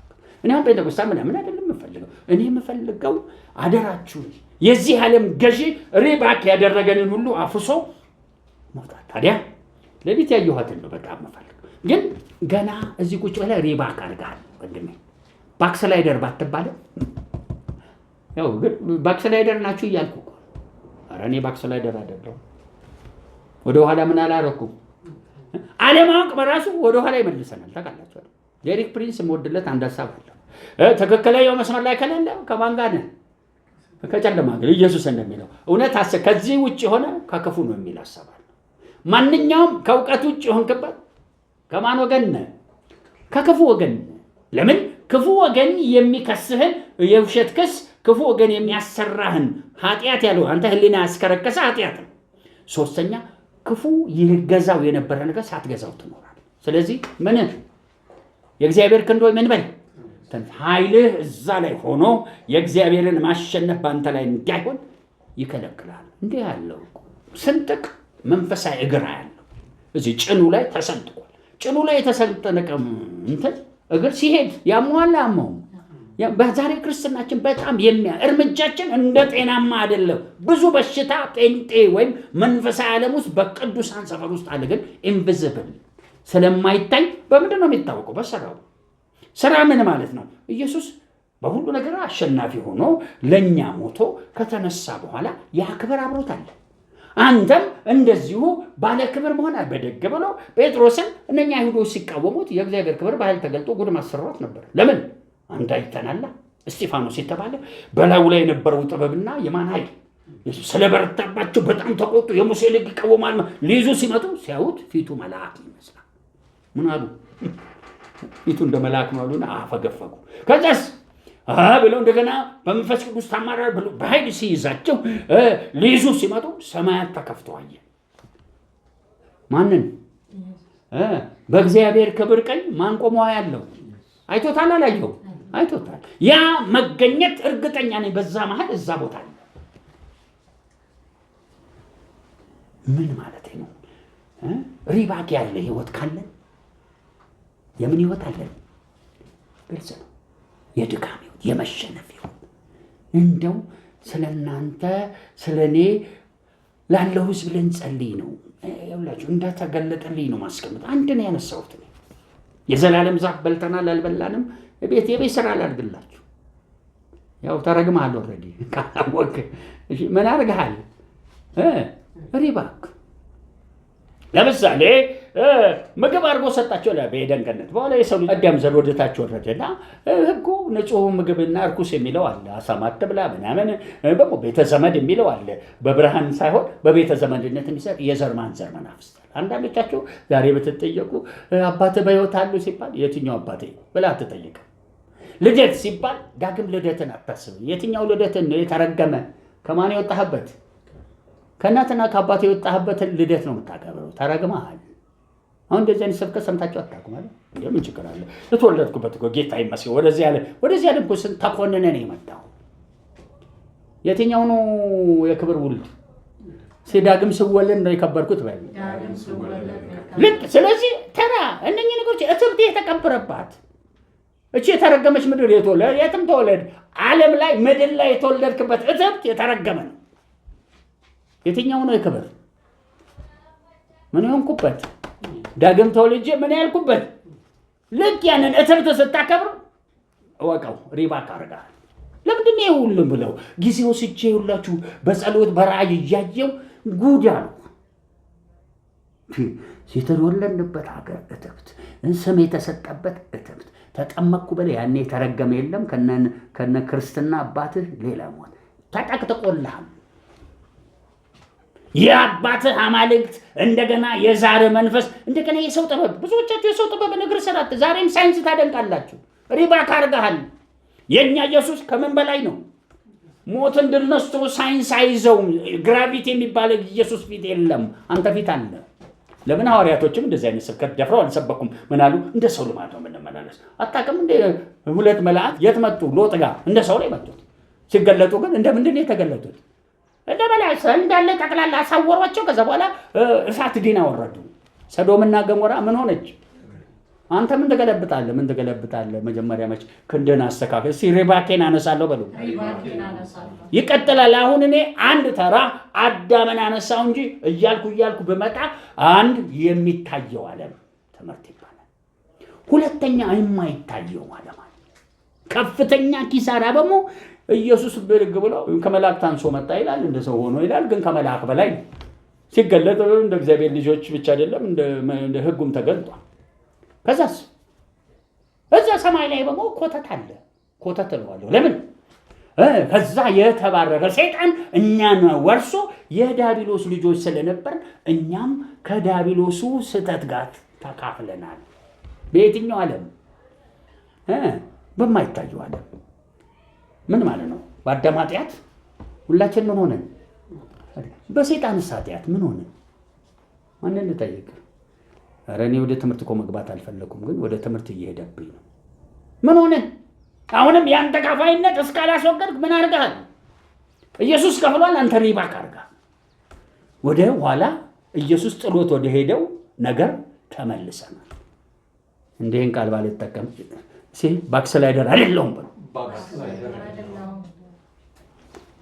ምን አልልም፣ ዳተኛ አልሆንም፣ ባክስላይድ አላደርግም፣ ሪባክ አላደርግም። ተመልሼ ቦታዬ ላይ ቆምና የማንክን ለእናንተ ልስበከው እንጂ እኔ የምፈልገው ደግሞ ዛሬ ሌሊት ያየሁት ለምን እንዲህ ብዬ በሞ አሁን ወደ ውስጥ ገባው። የሴጣን ልጅ ነበርኩ። ሴጣን እዛ ረክሷል። ሴጣን ልግባ ቢል ይገባል ሰማይ? ልቀደስ ብሎ ጥርሱን አውልቃ ከተዋለች ተብሏል። የትኛውን ጥርሱ እንደሆነ መንጋጋው ነው መሰለኝ፣ ክራንጫው አስታረቀችው። ማን እንዳስታረቀችው ባና እንደ አፈ ታሪክ አለ። ያው ሴጣን ከያዘ የፈለገውን ያለ ማምዳ ታዲያ ይሰራል፣ ያሳያል። ሁልጊዜ እነግራቸዋለሁ። መሐመድ የተባለው መልአኩ ገብርኤል የሚባል ተገለጠ ሲባል እኮ የሆነ ልምምድ አሳይተዋል። መንፈሳዊ እርግጠኛ ነኝ የሆነች ማርያም ተው ማን እንደሆነ የመጣችለት እሷን ተመስሎ አንድ ላይ ሰውየው አይቷል። ይሄ እኮ ደማኑ ሰው ተሞረ ነገን ያየ የሚባል አንድ የፈረንሳይ ጠንቋይ እንዲህ ውሃ ሲያደርግ በቃ ራእይ ይታየዋል። ኒውዮርክ ከተማ ትልልቅ ፎቁ ይቃጠላል። ወደፊት በ19ኛው ዓመት ላይ ምን ይቃጠላል? የኒውዮርክ ፎቅ ትልልቅ ፎቆች ጽፎታል። ነገን ያየ በሚል እንደዚሁ እኛም ሀገር ውሸት ነው እንዳትለኝ። አይተዋል እኮ ሰይጣን ውሸት አባት ስለሆነ መጣች። እንዴት ዋበች ናታረክ አለችው። ሰማለሁ ሰይጣን ወደዛውም ሰማለሁ። ከማን ጋር ላስታርቅ? ከዛ አዴን ነው ይለዋል ያኛውን ሰይጣን።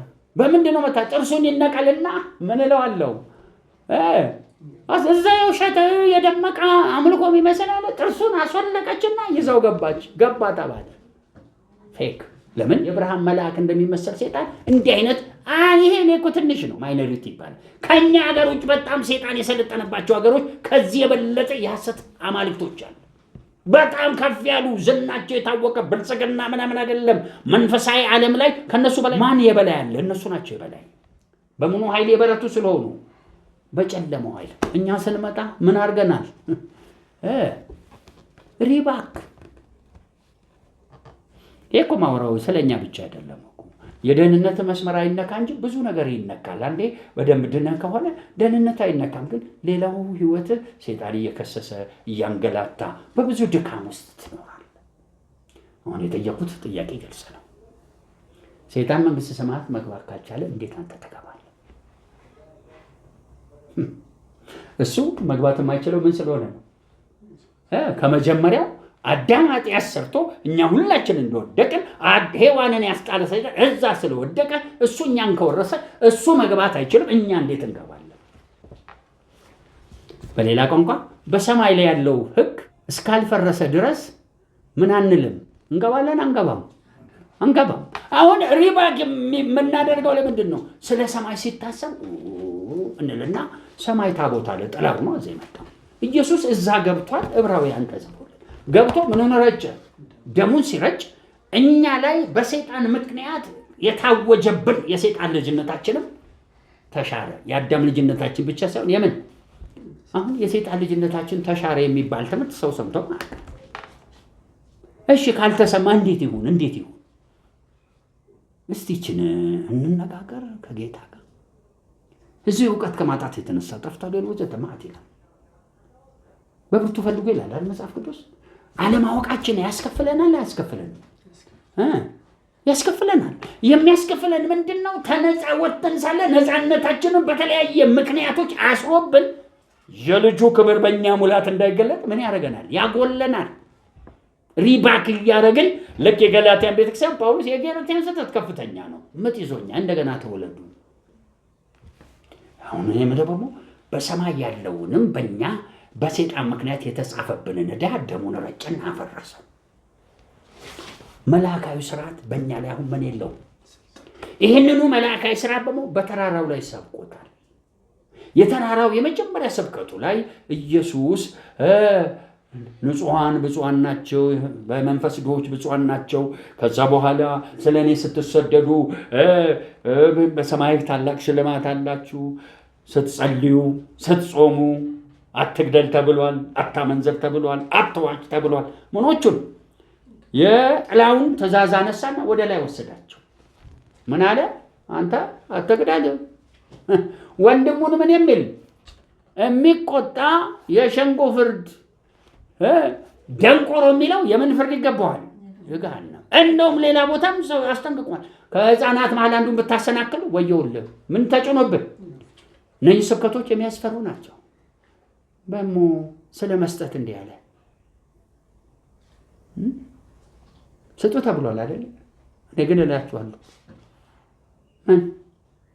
እስኪ ለሚለምን ሁሉ ስጥ ይላል። አንድ ምዕራፍ ልሂድ ላለ 2 ምዕራፍ ሂድለት በሉ። ዛሬ ቅዱሳን አሁን እንጠብቃለን። ድሮ እኔ ሜቶዲስት አይነት እምነት ነበር። የጴንጤዎች ዲያቆን ነው የሚሉት። የተጻፈውን ኢየሱስ ያለውን በሙሉንም ብልጥ አድርጌ ለመኖር አየሁ። ሳይሆን ዝግ ነው፣ በዚህ ብለው ዝግ ነው። ታዲያ መዳን የቱ ጋር ነው የሚሰራው? ዝም ብሎ መዳንን ያላምንም። ደኛለሁ ተቀጭቀኝ። ለዛደኛ ነጩን ጥቁሩን ነጭ አንለም። ጥቁሩ ምንድን ነው?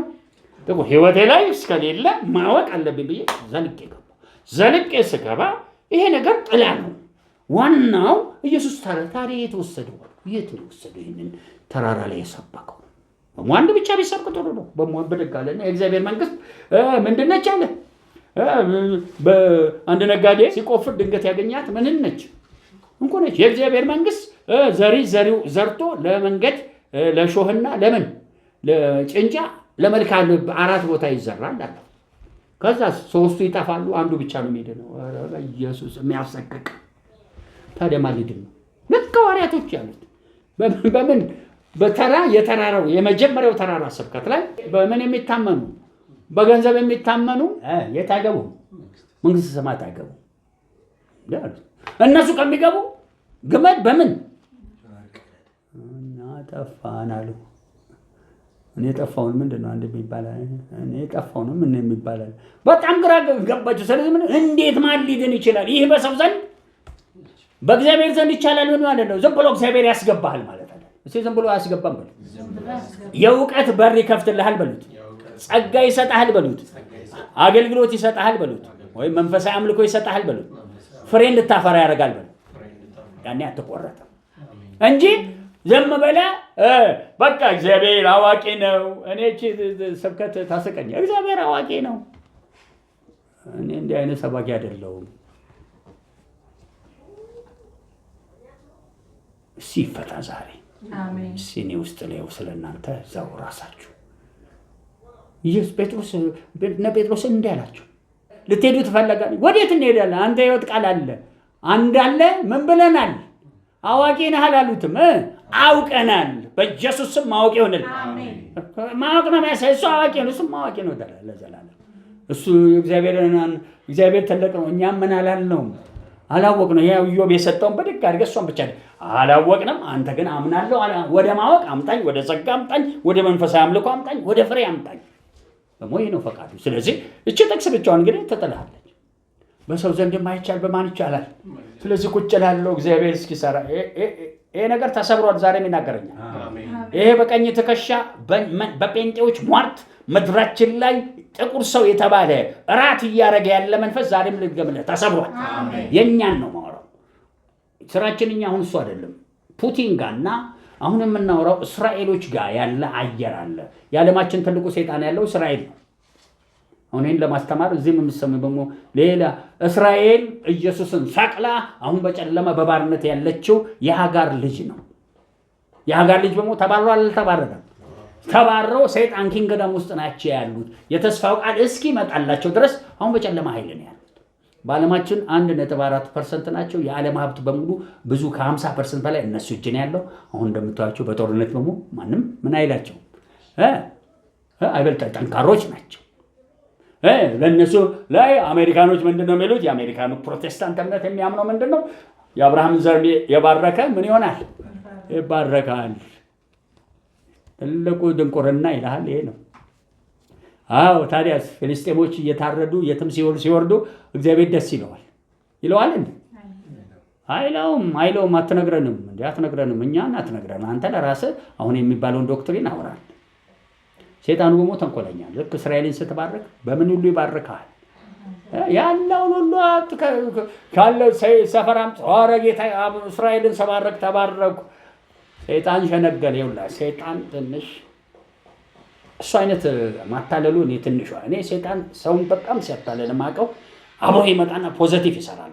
ይሄ መንፈስ የጌታ ነው ደግሞ ፖዚቲቭ ይሰራል። አሁን እስክትታለለው በፖዚቲቭ ይላል። ልክ ሲያታለልና ይሄ መንፈስ የጌታ ነው ስትላለ ከዛ ወዲህ ይዞ ጭልጥ ይላል ወደሚፈልገው በዲያብሎስ።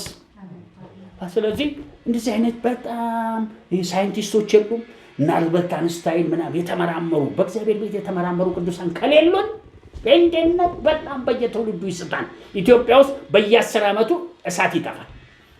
ከመካነሲ ሲነሳ እሳት መጥፋት ማለት የእግዚአብሔር ቃል አለ፣ ሁልጊዜም አለ፣ ሱቅም አለ፣ ሱቅም አለ። ዋናው አብሮት እሳት ከጠፋ ምን ይሰራል? ከሰል ባለበት እኮ ሙቀት የለም። ምን ባለበት ነው? እሳት ባለበት ነው ከሰሉ ነዶ ሙቀት። የእግዚአብሔር ቃል የትም አለ። ካልነደደ ካልተናወጠ ለምንም አይጠቅምም። እንደውም ከተናወጠም በኋላ በእግዚአብሔር ፈቃድ ላይ ካልተጠቀምክበት አደጋ ነው። ዛሬ ቁማር ስጡ ይሰጣል። ቁማር ድቤ የገንዘብ ማምረቻ ሆኗል። የማን መንፈስ? እሺ እግዚአብሔር መንፈስ የገንዘብ ማምረቻ ብቻ አይደለም። እንደውም ገንዘብ አይደለም እንድታመርትበት። ሰዎች ሁሉ እምነታቸው በእግዚአብሔር ላይ እንዲሆን በመንፈስና በኃይል መገለጥ ነው ያለብህ እንጂ በገንዘብ ፋብሪካ መገለጥ። በገንዘብ ፋብሪካማ ያው አረብ ሀገር ያው ፋብሪካው አለ እኮ ማሽኑ ባይኖር ቤንዚኑ እየወጣ ምን ይሆናል? ገንዘብ እንዲህ ያለው የተከፈቱ በሮች አለ። ከዛ ቅባት ይሄ የመንፈስ ቅዱስ ብርሃን በበሩ ሲወጣል። እንግዲህ ምን ይሻላል? በሰማይ ደግሞ ወራልን አሁን ምን እያልከን ሲባል ደሙን ረጨና የመላካ አየር አበቃ። እንደ ሰው ልትኖር ትችላለህ እንደ መልአክ። አሁን ግን ሄጄ ብዬ በማን ቀኝ ገባ? ስለዚህ ያ የተራራ ሁለቱም ስብከቶቹ ወሰን ሰቀላቸው። ለምን? ስብከቶቹ ከዚህኛው ዓለም ናቸው። ከየትና ከየት? ከቀደመው ሰማይና ከየትኛው? ከዚህኛው። ከዛ ምን አረጋቸው? ሰቀለና አበረሳቸው። ኧረ በኢየሱስ እነሱን አፍርሶ ጌታ የት ሊሄድ ነው? የት ሄደ ኢየሱስ? በእነኚህ ስርዓቶች እንዳንገዛ አድርጎ የጸጋ ቤት ከፈተ። ጸጋ ማለት ሙሉ የሰንበት ረፍት ያለው በአዲስ ኪዳን በፍጹምነት የተመሰረተ በጸጋ ከሚነገሩ መለኮታዊ ምኖች ጋር ድምጾች ጋር የተያያዘ የአዲስ ኪዳን ስርዓት።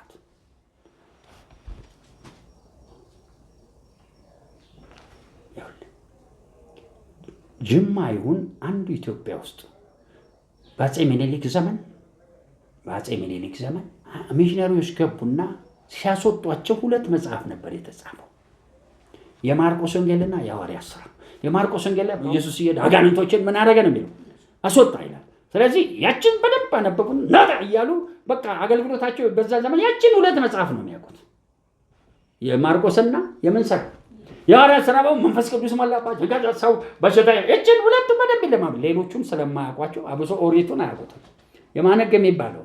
ስለዚህ ተገረዝ ምናምን አያስተምሩም፣ የላቸውም፣ አያውቁትም። እስቲ የሚገባውን ብቻ ማወቅ ይሁንልኝ በሉ። በቃ ስራ መፍታት ጠቅላላ እየሄድክ ቆርጠ ታመጣና የእግዚአብሔርን ያንን የመሰለ ጸጋ ውድቅ። ሐዋርያቶች በደረሱበት ሚስጥር ተገለጠላቸው። አንተ በደረስክበት የተሰጠ ሚስጥር አክብረ ያዝ። ዛሬ አሁን ማስተምር ሚስጥር በደንብ ያዝ። የላይኛውን የታችኛውን እግዚአብሔርን በመምሰል ያለ የጸጋ መለኮታዊ ሕይወት ጀምረን ይህን ግዛው።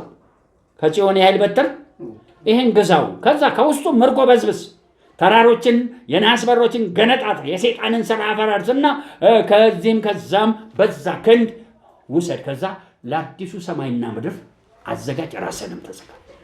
እግዚአብሔርን በመምሰል በጽድቅ ራስን ምን በማለት በመግዛት መኖር ሰማያዊ ኑሮ ጀመር። በቃ ይንጣው ይሄን ነገ ለመጠበቅ መሞከር ሪባ ካረክ መጨረሰው ምንድን ነው? ሪባ ያየው አሁን ዛሬ ደግሞ ምን የምንለው የምንፈልገው ከዛ ጋር በተገናኘ አንድ ቃል አንብብ። እስኪ አንድ ቃል አንብብና ሪባ ኩል ጨርስ ነው። ኢሳይያስ 40 ላይ ልንሄድ ነው። እዚህም ያላችሁ መቼስ አላደናቁራችሁም። እንዲያል መከተል በምችሉ መጠን ተከተሉ። ኢሳይያስ 40ን መጽሐፍ ቅዱስ ብትይዙ ጥሩ ነው። እንደው አልፎ ደህና ጠለቅ ያለ ህይወት የምትፈልጉ እንጀራና ወጥ ምናምን የምትፈልጉ ታዲያ ይኸውላችሁ እንጀራና ወጥ ማለት ያለበት ቦታ መሄድ እንጀራና ወጥ እዚህ ቁጭ ስላልክም ታገኛለህ። እዚህ መጣው የተናጋ መንፈሳዊ ህይወትን የሚያስተካክል ቅባት አሁንም ይንቀሳቀስ። የሚጨመረው ነገር በኢየሱስ ስምና ስልጣን ኢየሱስ ክርስቶስ ትላንትም ዛሬም ለዘላለም ያው በሆንክበት የታመመ ሰው ካለ ምሬት ላይ ሰዎች ያሉ ምሬታቸው ይፈወስ እባክህ። ድሮም ለምኜሃለሁ በሰዎች ልክ ሲገለጡ ወዲያው ጤናቸው ወዲያው የለትን የገንዘባቸው በሙሉ የተወሰደ ክርክር ያለ የዚህ ዓለም ላይ ጊዜያቸውን የሚያስጠፋ በኢየሱስ ስም ይልቀቃቸው። ይልቁኑ የዚህ ዓለሙን ነገር እግራቸው ስር አስገዛል። ይህንን ያስፈጽም ዘንድ የሚተጋባቸው ዛር የአባት የእናታቸው ዛሮች የሚተጉባቸው አጋንንቶች ይሄ በሃይማኖት ስም የሚንቀሳቀስ ይመታ። በሞ የጴንጤ ሟርት ዘመናችንን ለጊዜው የጨረሰ በናዝሬቱ በኢየሱስ ስም ከላያችሁ ላይ ይሰበር። እነኚህ የሚቃወሟችሁ ሰዎች የሚያስተምሯችሁ የሚገልጡላችሁ የተሳሳተ አየር አናሳ ለ21ኛው ምዕተ ዓመት የማይበቃ በናዝሬቱ በኢየሱስ ስምና ስልጣን ከመስመራችሁ ይበጣል። ገመዳቸው የአገልጋይ ሆነ የቸርች ሆነ የሚኒስትሪ ሆነ የጎረቤት ሆነ የቤት ውስጥ የባለ ትዳር የሚስት ይሁን የባል የልጅ ቢሆን የተጠላለፈ እግዚአብሔር የሌለበት ዛሬ አንዳንዱ ቤት ውስጥ ተቀምጦ ልጅ ሊሆን ይችላል። አንዳንዴ ባል የሆነ መጠኩ ይላል። ምንም የተመጠቀ ነገር የለም። በኢየሱስ ስም አፈርሳል። በክርስቶስ ኢየሱስ ወዳለው ክብር በኢየሱስ ስም መግባት ይሁን። ስለዚህ እንጀራቸው የተሳካ ይሁን። ስራ የሌላቸው ስራ ያገኙ። ወጥቷል። እዚህ ያላችሁ እጃችሁን አንሱ። በእናንተም ውስጥ ይለፍ። ጣውላ ያለው እንዲህ አይነት ልምምድ ስታገኙ እዚህ መታውኝ ጣውላ ያለው ተቃዋሚ ይነሳ። በምትረዱትን ነገር ይቃወሟቸዋል። ብዙ ክርስቲያን በስጋ ነው ያለው። በስጋ ማለት አልዳኑም አላልኩም። በስጋ ማለት የዚህ ዓለምን መልክ ብቻ ነው የሚኖሩት። ይህ በሞ ጊዜያዊ ነው። አላፊ ይለዋል ጳውሎስ። ለአላፊ ነው የክርስትናቸው ያለው። ጥሩ ለብሰዋል። እዛ ያጨበጭ አምልኩ ምን ያደምቃሉ። ነፋስ ብቻ ነፋስ አይጨበጥም። የዘላለም ደህንነትን ለማግኘት የዚህ ዓለም ነገር ብቻ ይዞ መጮህ ጥቅም የለውም። ተሻግሮ እግዚአብሔር መምሰል ላይ መድረስ ለወዲያኛውም እግዚአብሔር መምሰልና ራስን ለስጋ ማስለመድ ልዩነት አለው። አንደኛው ለዚህኛው ብቻ የሚሆነው አንደኛው ያንንም ብቻ እንዴት ይጨምራል? ዛሬ መጨረሻ ትምህርቴ ነው ብዬ አምናለሁ። ገና እሱ ጋር ልመጣ ነው። እንዴት ነው ሰው እግዚአብሔርን በመምሰል የሚኖረው? እንዴ ሌላ እግዚአብሔርን መምሰል አለ እንዴ? የጥያቄዎች መልስ ይኖራቸዋል።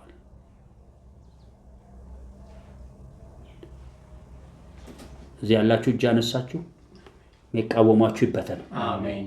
ዛም የሚቃወሟችሁ እግዚአብሔር የሰጣችሁን ፕሪቪሌጅ ወይም መብት የተቋቋመ ሐሰተኛ ትምህርት ኑፋቄ በሙሉ ይነሳ። መልአኮቻችሁን ያሰረ ትምህርት ይነሳ።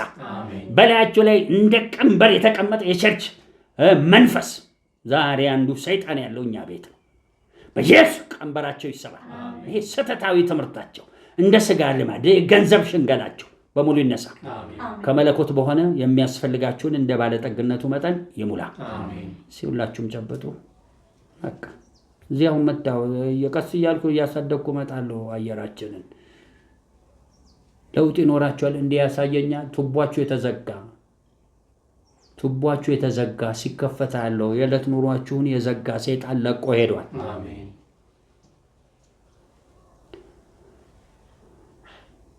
እግዚአብሔር ሆይ አብረህን ቆይ። አሜን። ከፍ በልልን በኢየሱስ ስም። ትንቢተ ኢሳይያስ 40 ከ6 እስከ 8 ላነብ። የተነገረው ቃል ይጸናል። ወይም የተነገረው አምልኮ፣ የተነገረው የመረዳት ቃል፣ የተነገረው ፍሬ ምን ይላል? ይጸናል። ከዛ ጋር ያይዤ አንድ ቃል አነባለሁ። ዓለማችን ላይ አሁን ከእስራኤል ጀምሮ በሞ የተነሳ ሌላ ከሐማስ ጋር ያ ሁሉ ነበረ። አሁን ኢራን ጋር ጀመረ። ኢራን ለኳኩሳ እርግጠኛ ሌሎች አረብ ሀገሮችን እንደማቀሰቀስ እናምናለን። ለምን የዓለምን ኢኮኖሚ ይመታል? ለምን ያየሁት ዛሬ ሌሊት ስለ ኢኮኖሚ ነው። ሀገራችን ላይ ድሮም እንዲነሽ እንደተባለው በጣም ባለንበት አሁን ቤንዚል ሲጨመር ጠቅላላ ህዝብ የሚበላው ላይ ያጣል። ያ በሞ ረብሻ ያስነሳል። በየሀገራቱ ብዙ ረብሾች ምናገር አፄ ኃይለሥላሴ የወረዱት በዚሁ አይደል? ታክሲ ሹፌሮች ምን ሲጨምር ቤንዚል ሲጨምር ዘራፋል። ቀጥሎ በሞ ይቀጥላል። ዳቦ ጠፋ። ያ ችግር እየባሰ ሄዶ አፄ ኃይለሥላሴን ገለበጠ። አሁን እኛ የዚህ ዓለም ግልበጣ ነው እንደምናስበው። እስኪ የዚህ ዓለም መፈንቅለ መንግስት የለም በሉ። የላይኛው መፈንቅለ መንግስት አለ በሉ። ሀገራችን ዘንዶው ይፈነቀላል። የኢትዮጵያን ለብዙ ዓመት የገዛ አዞ ተራብቷል። ብረት አዞ አየን፣ ነሐስ አዞ፣ ብር አዞ፣ ወርቅ አዞ፣ የሚያብለጨልቅ ዳይመንድ ወይም ይሄ የኮከብ አዞ ኢትዮጵያ ውስጥ አለ። ተጠየቁ። እንደዚህ አይነት አዞ ገዢዎች ያሉት እኛ ሀገር ይኖሩ ይሆን? በራሳቸው የሚሰሩ እነኝም በራሳቸው ይሰሩ፣ ያለ ብርሃን ያለ መንፈሱ አይሰሩ። ይሄኛው ግን በራሱ የሚያበራ ነው። ከጫካ ውስጥ ወይም ከእንትኑ ሲወጣ ወይም ከኦሽኑ ሲወጣ ምንድነው? ራሱ እንደ ንጋት ኮከብ ነው የሚያበራ። የት ሀገር ያለ ይመስላችኋል እንዲህ አይነት ገዢ መንፈስ?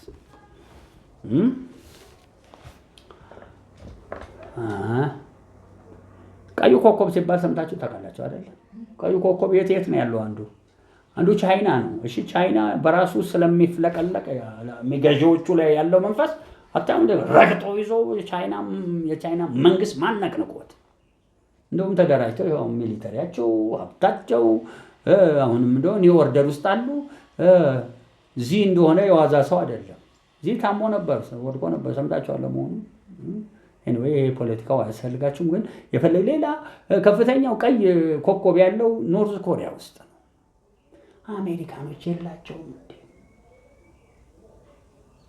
ምክንያቱም ዓለምን አሁን እየገዙ ነው የሚባሉት ምኖች ናቸው?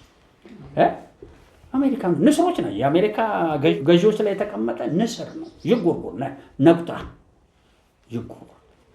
ታዲያ ኮከብ ነው እሱ ይሆን?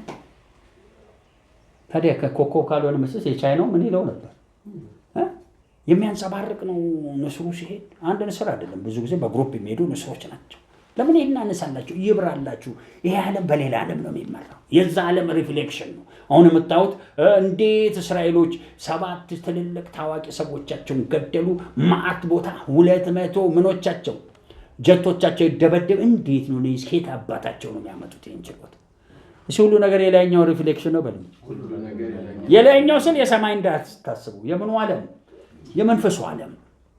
ለዚህ ነው ኢትዮጵያን የሚገዛ አሁን ጥቁሩ ሰው የሚባል መንፈስ አለ ወይም ማንነት አለ። እሱ የራት እያደረገ ህዝባችንን እየበላ ነው። ዛሬም አይቻልም። በነገራችን ላይ ዛሬም ሌሊት የሞት መንፈስ አለ። መሄድ አለበት፣ ይሄዳል። ለምን ያሳየኛል? አንለቀውም። የኢትዮጵያ ህዝብ ለሪቫይቫል ተዘጋጅቶ እያለቀ ነው። ያላለቀ ካለ እንግዲህ ገና አሁንም ከጎሰመ ጉድ ነው። ትምህርት መታልን፣ እንጀራ መታልን፣ የሰው ድጋፍ ሀብት እየተመታ ነው። ብርህ ባዶ እየሆነ ነው። በሽታ ኢትዮጵያ ፋርማሲ አሁን በሞ ጭራሹን በሐኪሞች ምን አሉ? በቃ እንደሞት ጨምሮ ካልጨመራችሁ ብለው ያው የምታዩት ነው። የሚወልዱ ሰዎች እየተሰቃዩ እንዳሉ ተቀላቸው። እዚህ ነው ለዛው አማራ ሀገርማ ተውት እኮ ትግራይ አንሰሞን ያውዱ ጦርነት ሲያልፍ ያረገዙ ሰዎች 2 ዓመት ነው የቆየው ጦርነቱ። የት ይውላል? ባላ አዋላጅ ከሌለ አሁን ሰው ሁሉ በሳይንስ ተጠቅቶ ነው። እዚህ አቅም የለውም ህዝቡ። በምንድን ነው? በኦፕራሲዮን ነው የሚወሉት። ማን ያልቀስላቸው? እንዴት እናርግ? የሰው ልጅ ደከመ። ምን የለውም። የእግዚአብሔር ክንዶይ ተነስ የሚለው የት እንዴት ብሎ የለም። በዚህ ምክንያት እዚህን ያህል ተራ የተፈጥሮ ነገር እንኳን አሰቃቂ ሆኖ እዚህ መጥቶ ስላልተወጋኸው እዚህ መጥቶ ስላልደረሰብህ እንጂ አንዳንዶቻችን በመንፈስማ እንዴት ሄደን እንደዛ እንደደረቁ አጥቶች እንዴ ትውከት በትውከት ነው የሚሆነው። ትውከት በትውከት ያ የምናየው ስቃይ አቅም ይፈልጋል። እኔ አንድ ጊዜ ለአንድ ሰው አየሁ በራእይ ዓለም ሽንት ቤት ውስጥ ያለ መንፈስና ገና ሽንት ቤት ውስጥ ሲወስድ በቃ ሊያስታውቀው ይፈልጋል። እንዲህ አይነት አሁን አሰቃቂስ የሰዎች መከራ መቻላል። በቃ እግዚአብሔር ችሎ ከቆመ መቆም የለብንም አለብን። ግን እንዳትረሱ እዚህ ስለተቀመጥ ተደላይ ወይም እዚህ ያላችሁ የቲክቶክ ዓለም ስላለ እንጂ ቲክቶክ ዓለም ሳይኖራቸው ብቻ አይደለም በሰቆቃ መውለድ እየቻሉ አገሪቷ ካለችበት ቀውስ የዚህም ከተማ ከሐኪሞች ውጥረት የተነሳ የመጣባቸው ችግር እኔ በቅርብ እንኳን አንድ ምንም የማላውቃቸው ሰው ወደ ዋደራ ይኸው ከሌሊቱ 8 ሰዓት የገባች ዋለች። አደረቻ። ከዛ 8 ሰዓት ላይ ደውሎ ሲነግሩ ሌሊት እንደገና ገሰሱ። በቅርብ ሰዓት ትወልዳለች። ጠዋት ስቲች ከፍተኛ ተቀዶ እንትኗ ምንም 4 ኪሎ የሆነ ሴት ልጅ ወለደች። እሷ አጭር ልጅቷ 4 ኪሎ እንዴት ይወለድ? አሁን ጸጋ ገፍትሮ ባያስወጣው ምን ትሆናለች? ሚስት እናት ትሞታለች። ልጁን ምናልባት አውጥተውት ይህ የምንሰማው በየቦታው በርዝሬት እኮ የተስተካከለው እኮ ሰዎች እኮ ከአቅማቸው በላይ የምን መርፌ ይወጋሉ። ከምጥ መርፌ ካለፈ ደግሞ እዚች ቀደድ አድርጋ አንገቱን ጎትተ ማውጣት ነው። እዚህ ካላችሁ አሜን። ግን እናውቃለን ከዚህ የሚሻለው በጸጋ ማስወለድ ነው። ጸጋ እምነት ይፈልግ የሚያምኑ ሰዎች ካሉ እንዲህ ብለን በ30 ደቂቃ ያለዛ እስከ 2 ሰዓት ልጅ ይወለዳል። ጸጋ ማስወለድ አይችልም። እንዴት? እሱንም አካል ሞት ድል የነሳ እንዴት ነው ማስወለድ የሚያቅተው? ለዛውም የምን መውለድ ነው ይሄ? እሱ የመንፈስ መውለድ ይበልጣል በሉ። እሱን ነው እኛ በምናስወልደው ምን ቦታን ያንተን ሕፃን እዛ ምን ጎትተልህ? የምን ልጆች እንወልዳለን? የሰማይ ልጆች እንዴ! ይሄ ምናውን ብለን ምድር እስራኤል ባንዴ ያማጠች ሳታምጥ ምን አረገች? ኢትዮጵያኖችን እንወልዳለን። ወደዱም አያውቁም። አክቹዋሊ በስጋ ስንወለድ እንደማናል በመንፈስ መውለድ ሰዎች አያውቁም። ስለዚህ 85 ሚሊዮን የኢትዮጵያ ብሎ ይወለዳል። እሱን እያመቻቸ አንዴ ነው የምንወልዳቸው። ከዛ ምድረ ጫጩት ሲወለድ በቃ ሀገሪቷ በለቅሶ ነው እዚያት ያሰረች ህፃን ልጅ እንዴ ነው የሚለው። ከዛ ዋይዴ ሲጸልዩ ደግሞ በቃ ጩኸታቸው ምንድን ነው? ሰፈሩ ነው የሚረብሽ። ህፃን ልጅ ያለቅስ እንዴት ነው ቤቱን አይረብሽም? ካላችሁ አንድ ዘመን ሊመጣ ነው ጠቅላላ ኢትዮጵያ ዳግም ይወለድና በቃ ታዲያ 85 ሚሊዮን ህፃን መያዝ እንዴት እግዚአብሔር ይርዳል። በመለኮት ካልሆነ በስተቀር 85 ሚሊዮን ህፃን ቦንኬ አድርጓል እኮ። ቦንኬ 3.5 ናይጄሪያ ውስጥ 1.8 ሳውዝ አፍሪካ ውስጥ ኬንያ ውስጥ ብለው ተወልደው የት ሄዱ? ቸርች ሲገር እንቅልፋም ቸርቾች የት ያውሉ ተወለደ። ከዛ የሚመራቸው ሲያጡ ወዲያው መንፈስ ቅዱስ ይሞላቸው ነበር። ማን ነው? ሮናልድ ቦኪ።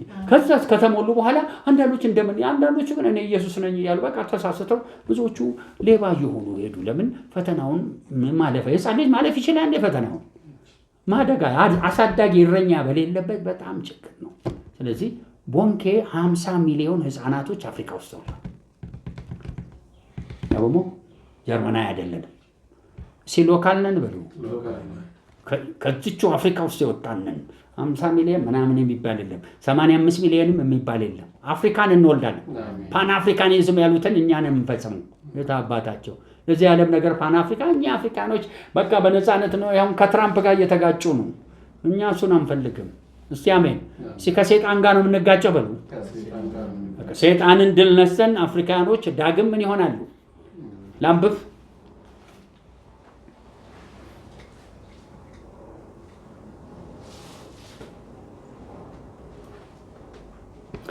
ጩህ የሚል ሰው ቃል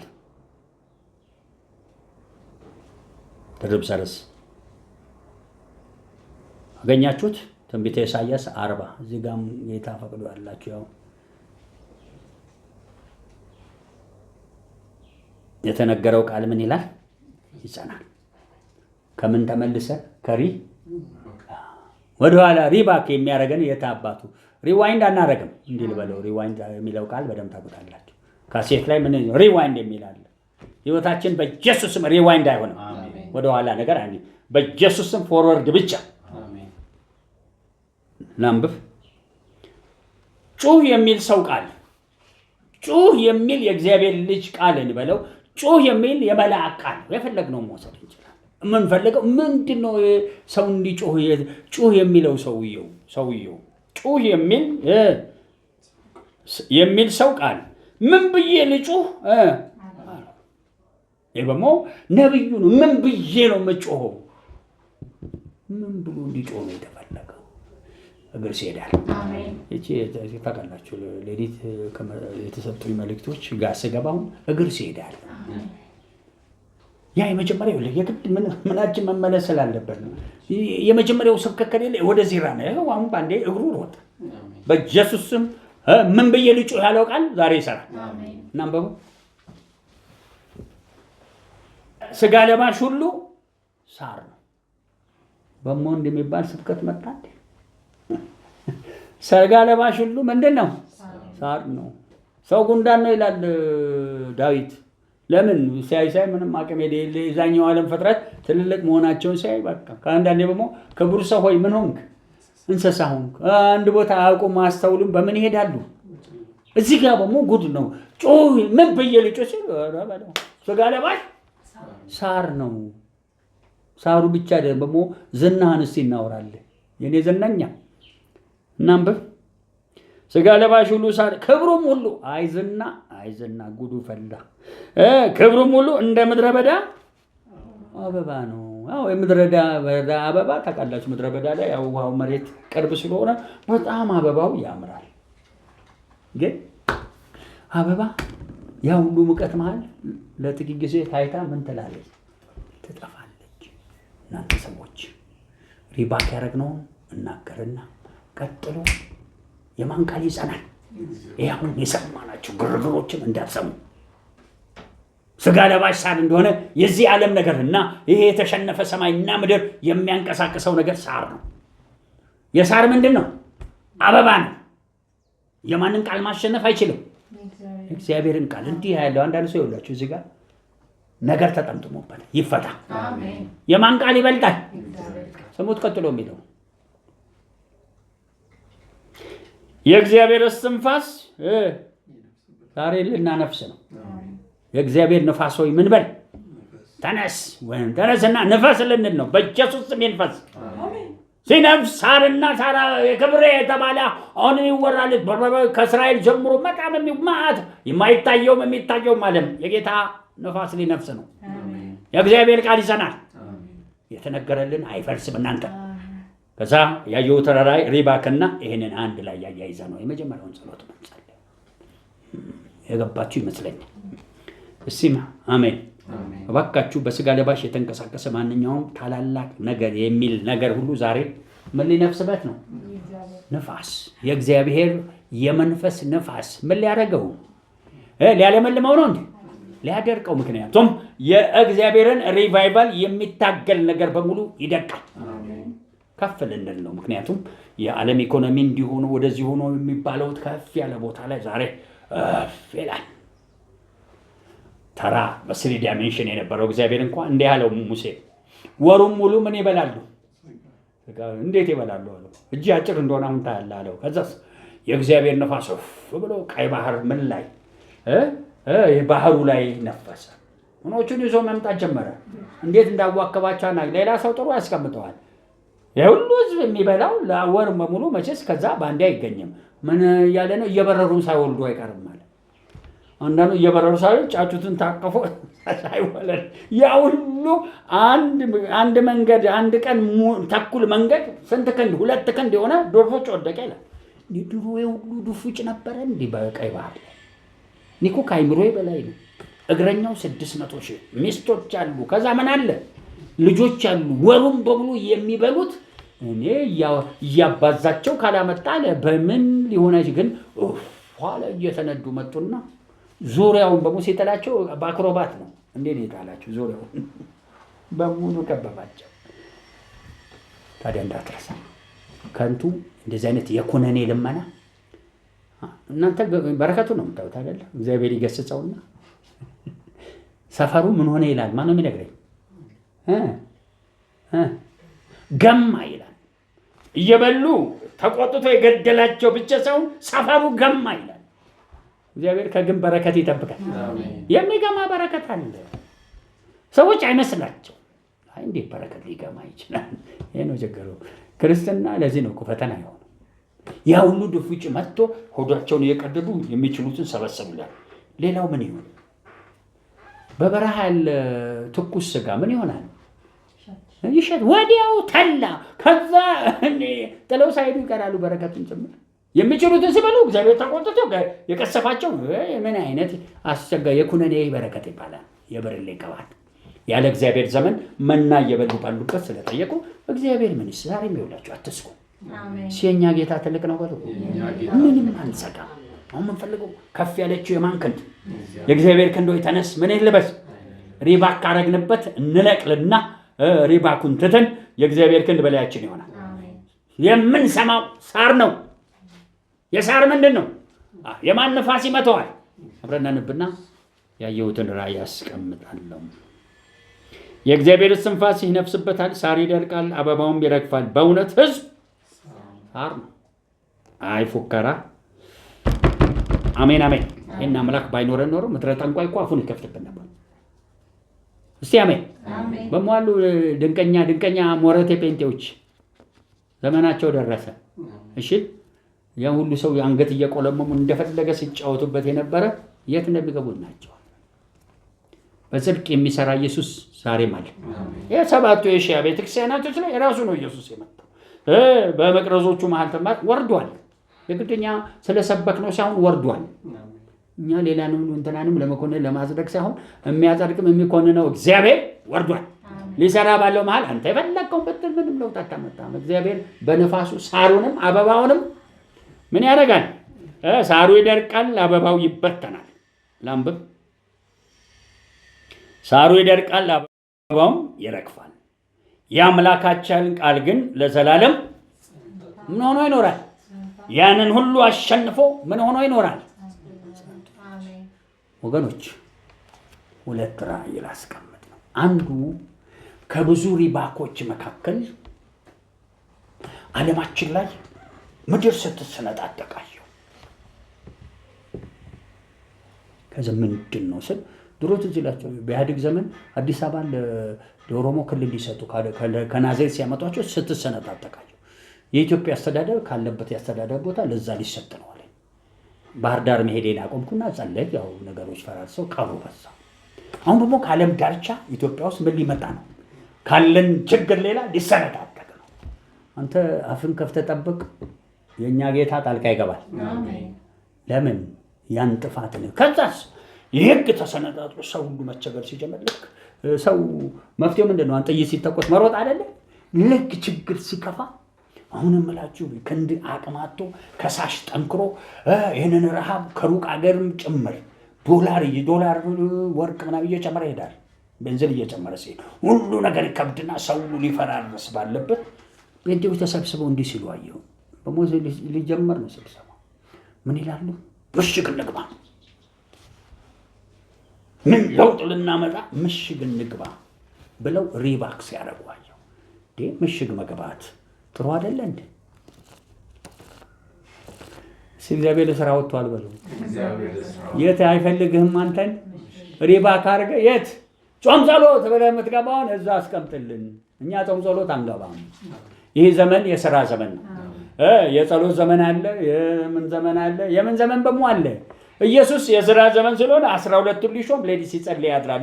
የጸለየው ሪባክ አድርጎ የሆነ ሳሩ አበባው አስቸግሯል ብሎ አዲስ ጾም ጸሎት አያስፈልግም። ይህንን ብሎኛል። ህዝቤ ችግር ስለገጠመው ከፊቴ ሊሮጥ እየተዘጋጀ ነው። ምን ሊያደርግ?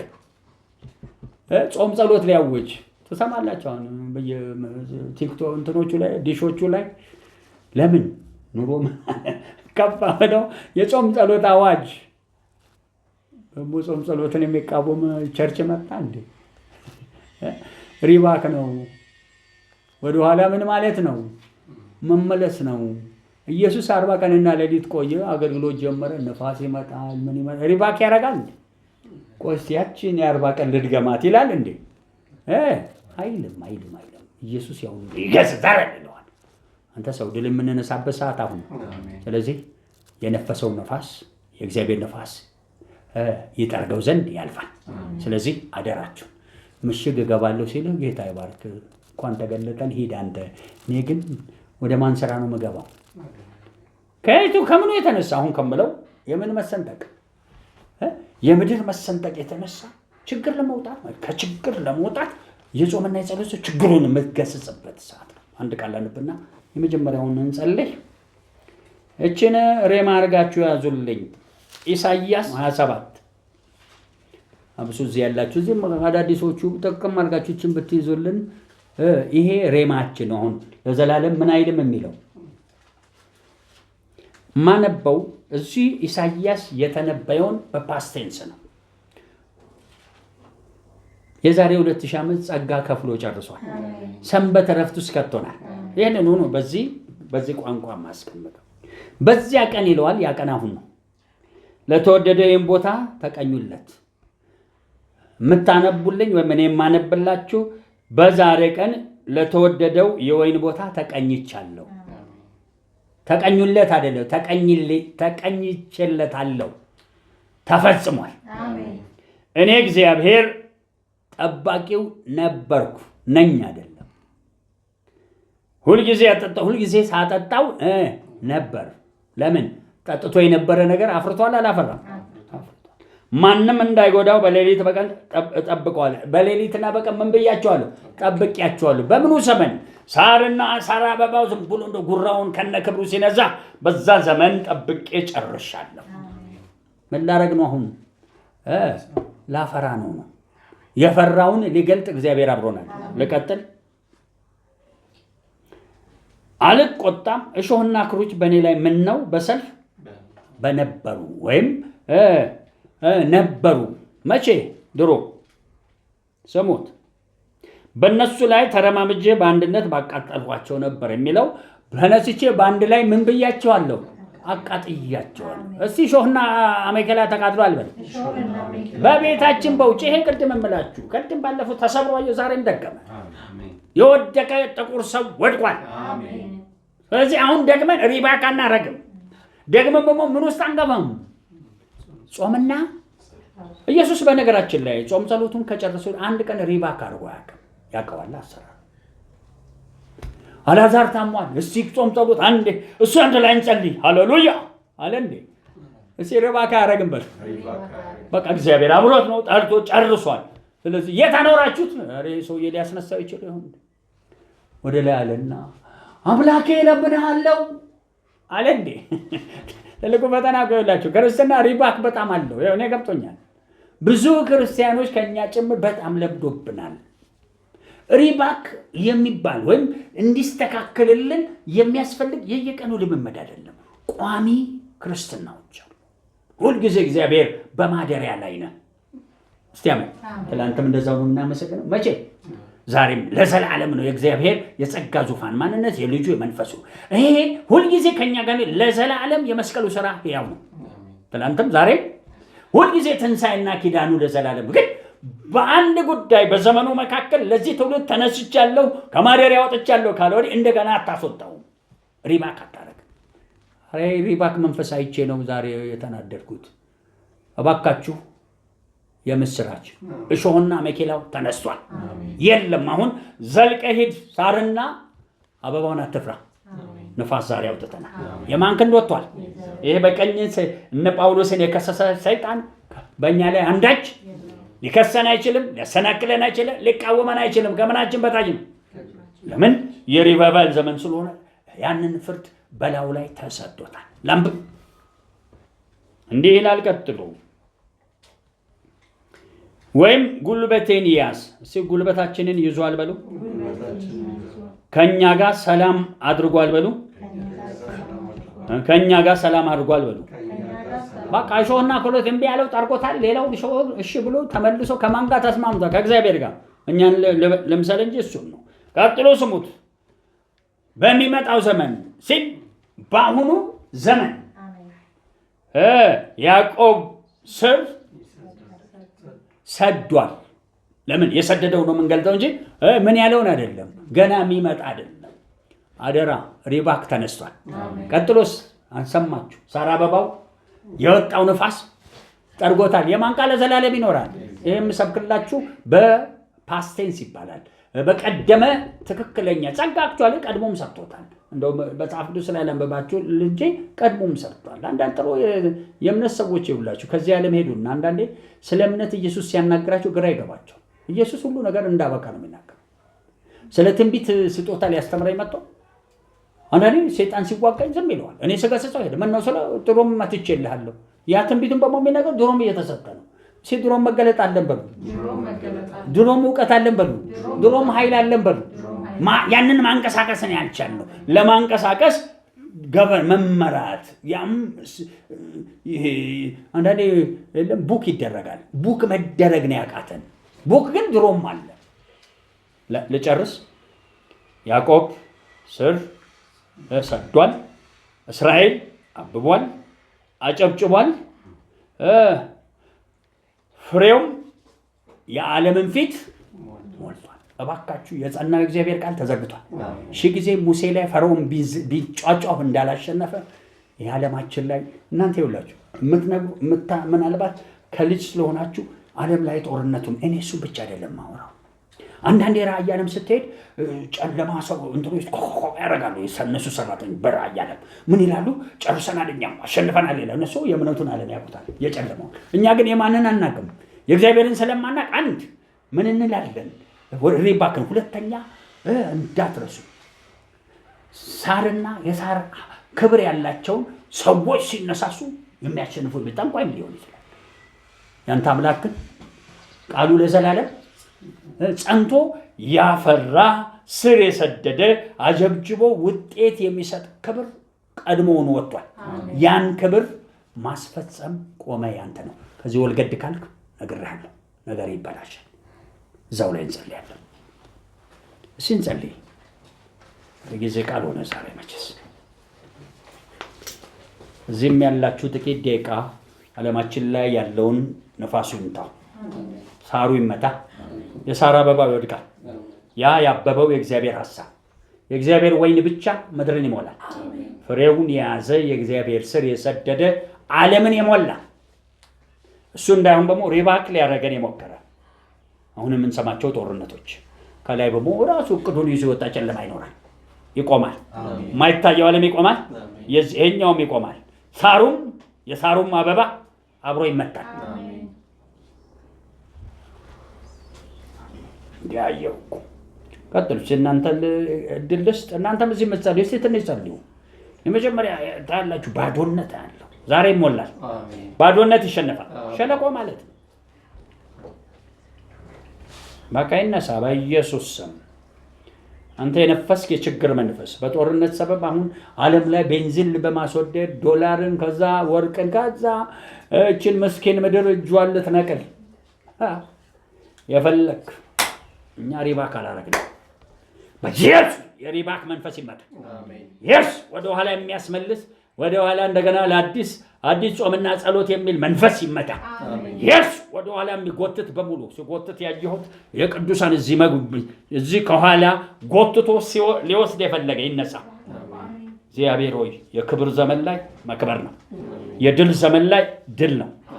እግዚአብሔር በወጣበት አብረን ነው የምንወጣ። ይሄ የሰይጣን ግርግር አያታልለንም። በሁለቱም በማይታየው በሚታየው ለሚመጣውም ላሁን ነው። በኢየሱስ የተቋጠረ ሁሉ ይፈታ። ከታች የተቋጠረማ ያለው ይፈታ በሙሉ። እግዚአብሔር ሪባክ ሊያረገን የሞከረን በሙሉ ይነሳ። ከዛም ያበበ ተባለ የተባለው በሙሉ እግዚአብሔር ሆይ የትኛው ሳር አበባ ወድቆ ቃል ይጽና። የሚጸናው ቃል በሞ የታመነ ነው። የወይኑ ቦታ ውሃ እየጠጣ ነው። እሱም አፍርቶ ቆሟል። እሱም እሾህና አሜኬላው ተቃጥሏል። እሱም ተተክሎ ስር ሰዶ አብቦ ዓለም ላይ ተዘርግቷል። እጆቻችሁን ዘርጉ። ጨብጡ ስል እዛ ላይ ነን። ጨብጠን እንያዝ። ያዙት። የዘላለም ቃል ሕግ ከጽዮን ወጥቷል። የወጣው ቃል ይሁን። የእግዚአብሔር ቃል ለመቼ ነው? ለዘላለም ምን ይላል? ይጸናል። ሬማችሁ ይሄ ነው። የጸጋው ሬማ ነው። በጸጋ መኖር አስተምሬያለሁ። ጨብጠን እንያዝ። በቃ ኢትዮ ኤርትራ መካከል የቆመው እግር እንዳየው አሁን ደግሞ በዓለማችን ላይ ትልቁ እግር ቆሟል። ዓለም ዳርቻ የሞላው እግር ቆሟል። ስለዚህ ዓለም የኑሮዋ መዛባት ኢትዮጵያም ያለው ፈራርሶ ሳይወድቅ ሰማሪያ በረሃብ ተመታች ተሰበረች እንደሚለው ሳንሰበር ጣልቃ ገብቷል። የከበቧት ሶሪያኖች ሰብረው ገቡ እንደሚል ጠላታችን ሰብሮ አይገባ።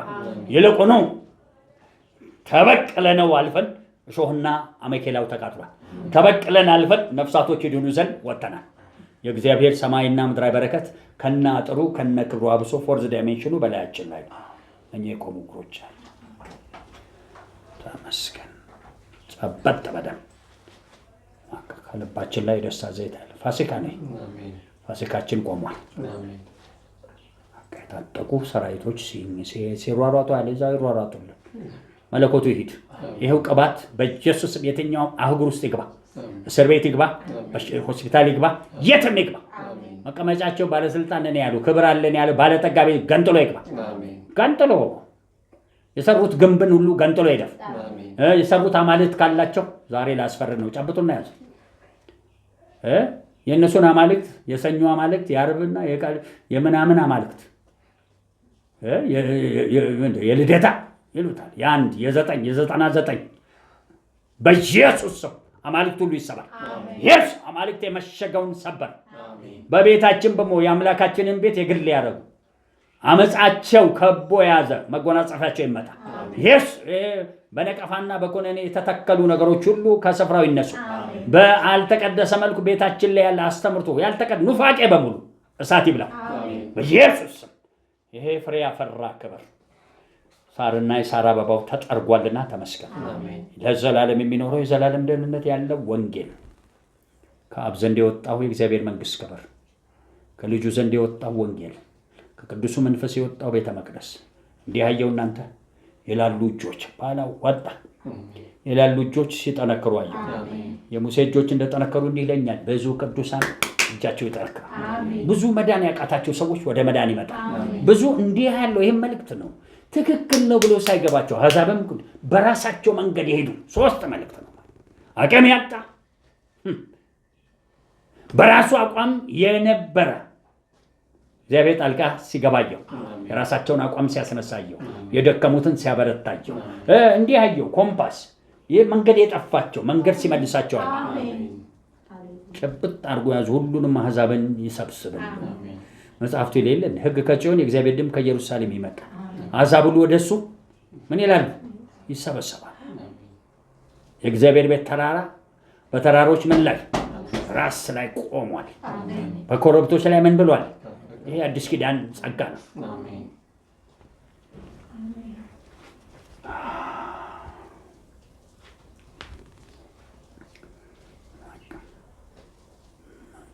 አደራችሁን የሬዲዮ የቴሌቪዥኑ የዜናው ግርግር አየሩ ላይ የማይታየው ዓለም በሙሉ ተጨፈላልቋል። የማንስ ትንፋስ ጠረገልን። ተመስገን። እስኪ እዛው ላይ ባርኩት። ትምህርቱን የሚቀጥለው ማክሰኞ ማዞሪያ ነው። ኦልሬዲ ሰዓቱ አልቋል። ካለው እንዲህ ያለው ባላው መጨምደጃ ያየው መጨምደጃ ምን ማለት መሰላችሁ? እስቲ ዝም ብላችሁ እዛው ላይ እንዳላችሁ ዛሬ ሊነግራችሁ የፈለገውን ሐሳብ ባጭር አስቀምጥ እዛው ላይ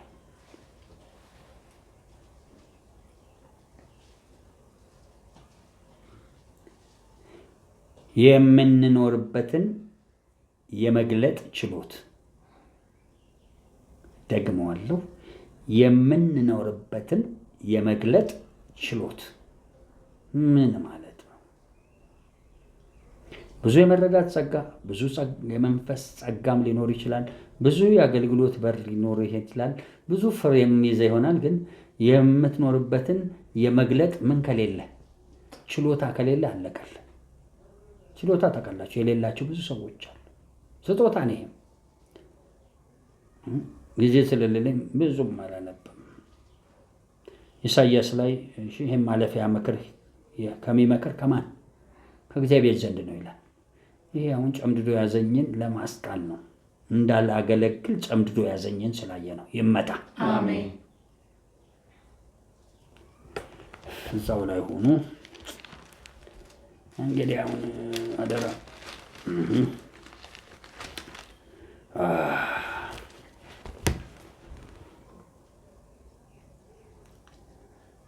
አንድ ቃል አንብቤ ነው የምጨርሰው።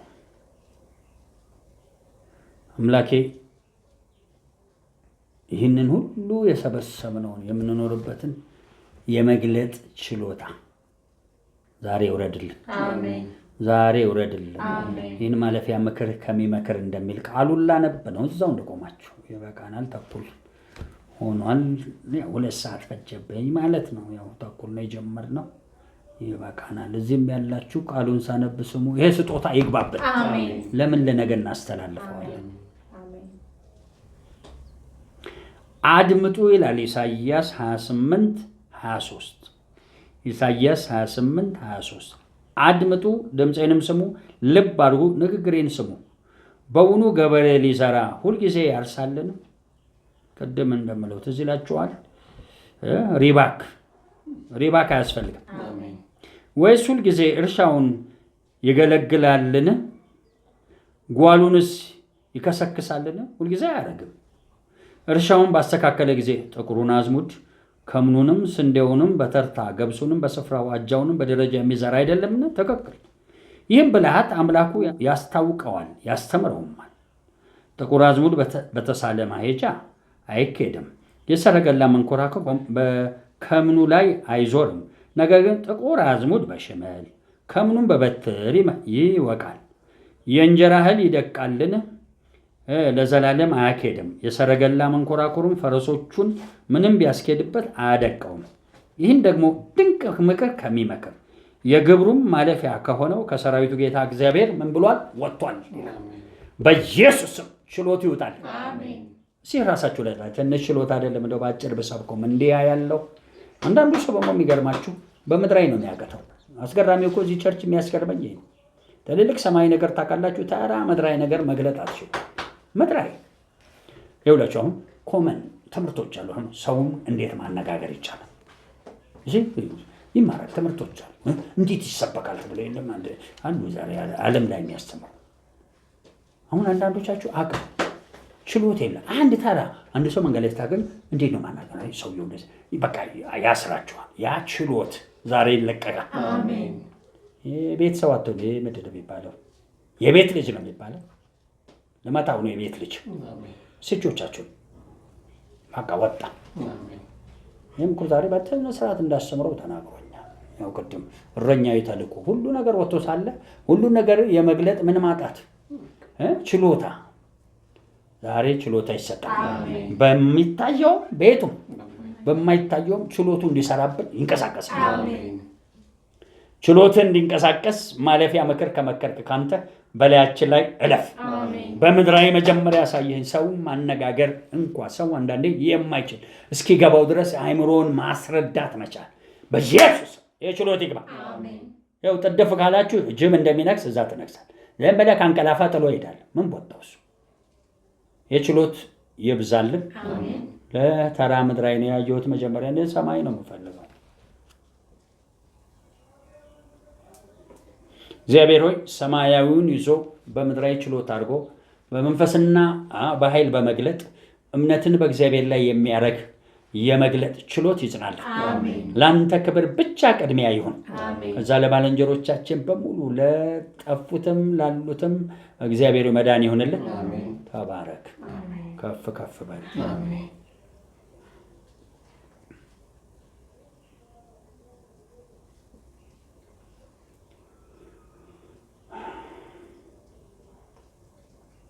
አንድ ቦታ ሕዝቤ ለዘላለም አያፍርም በሚለው መካከል እሺ መንፈሴን በመካከላቸው ምን እላለሁ አኖራለሁ ይላል።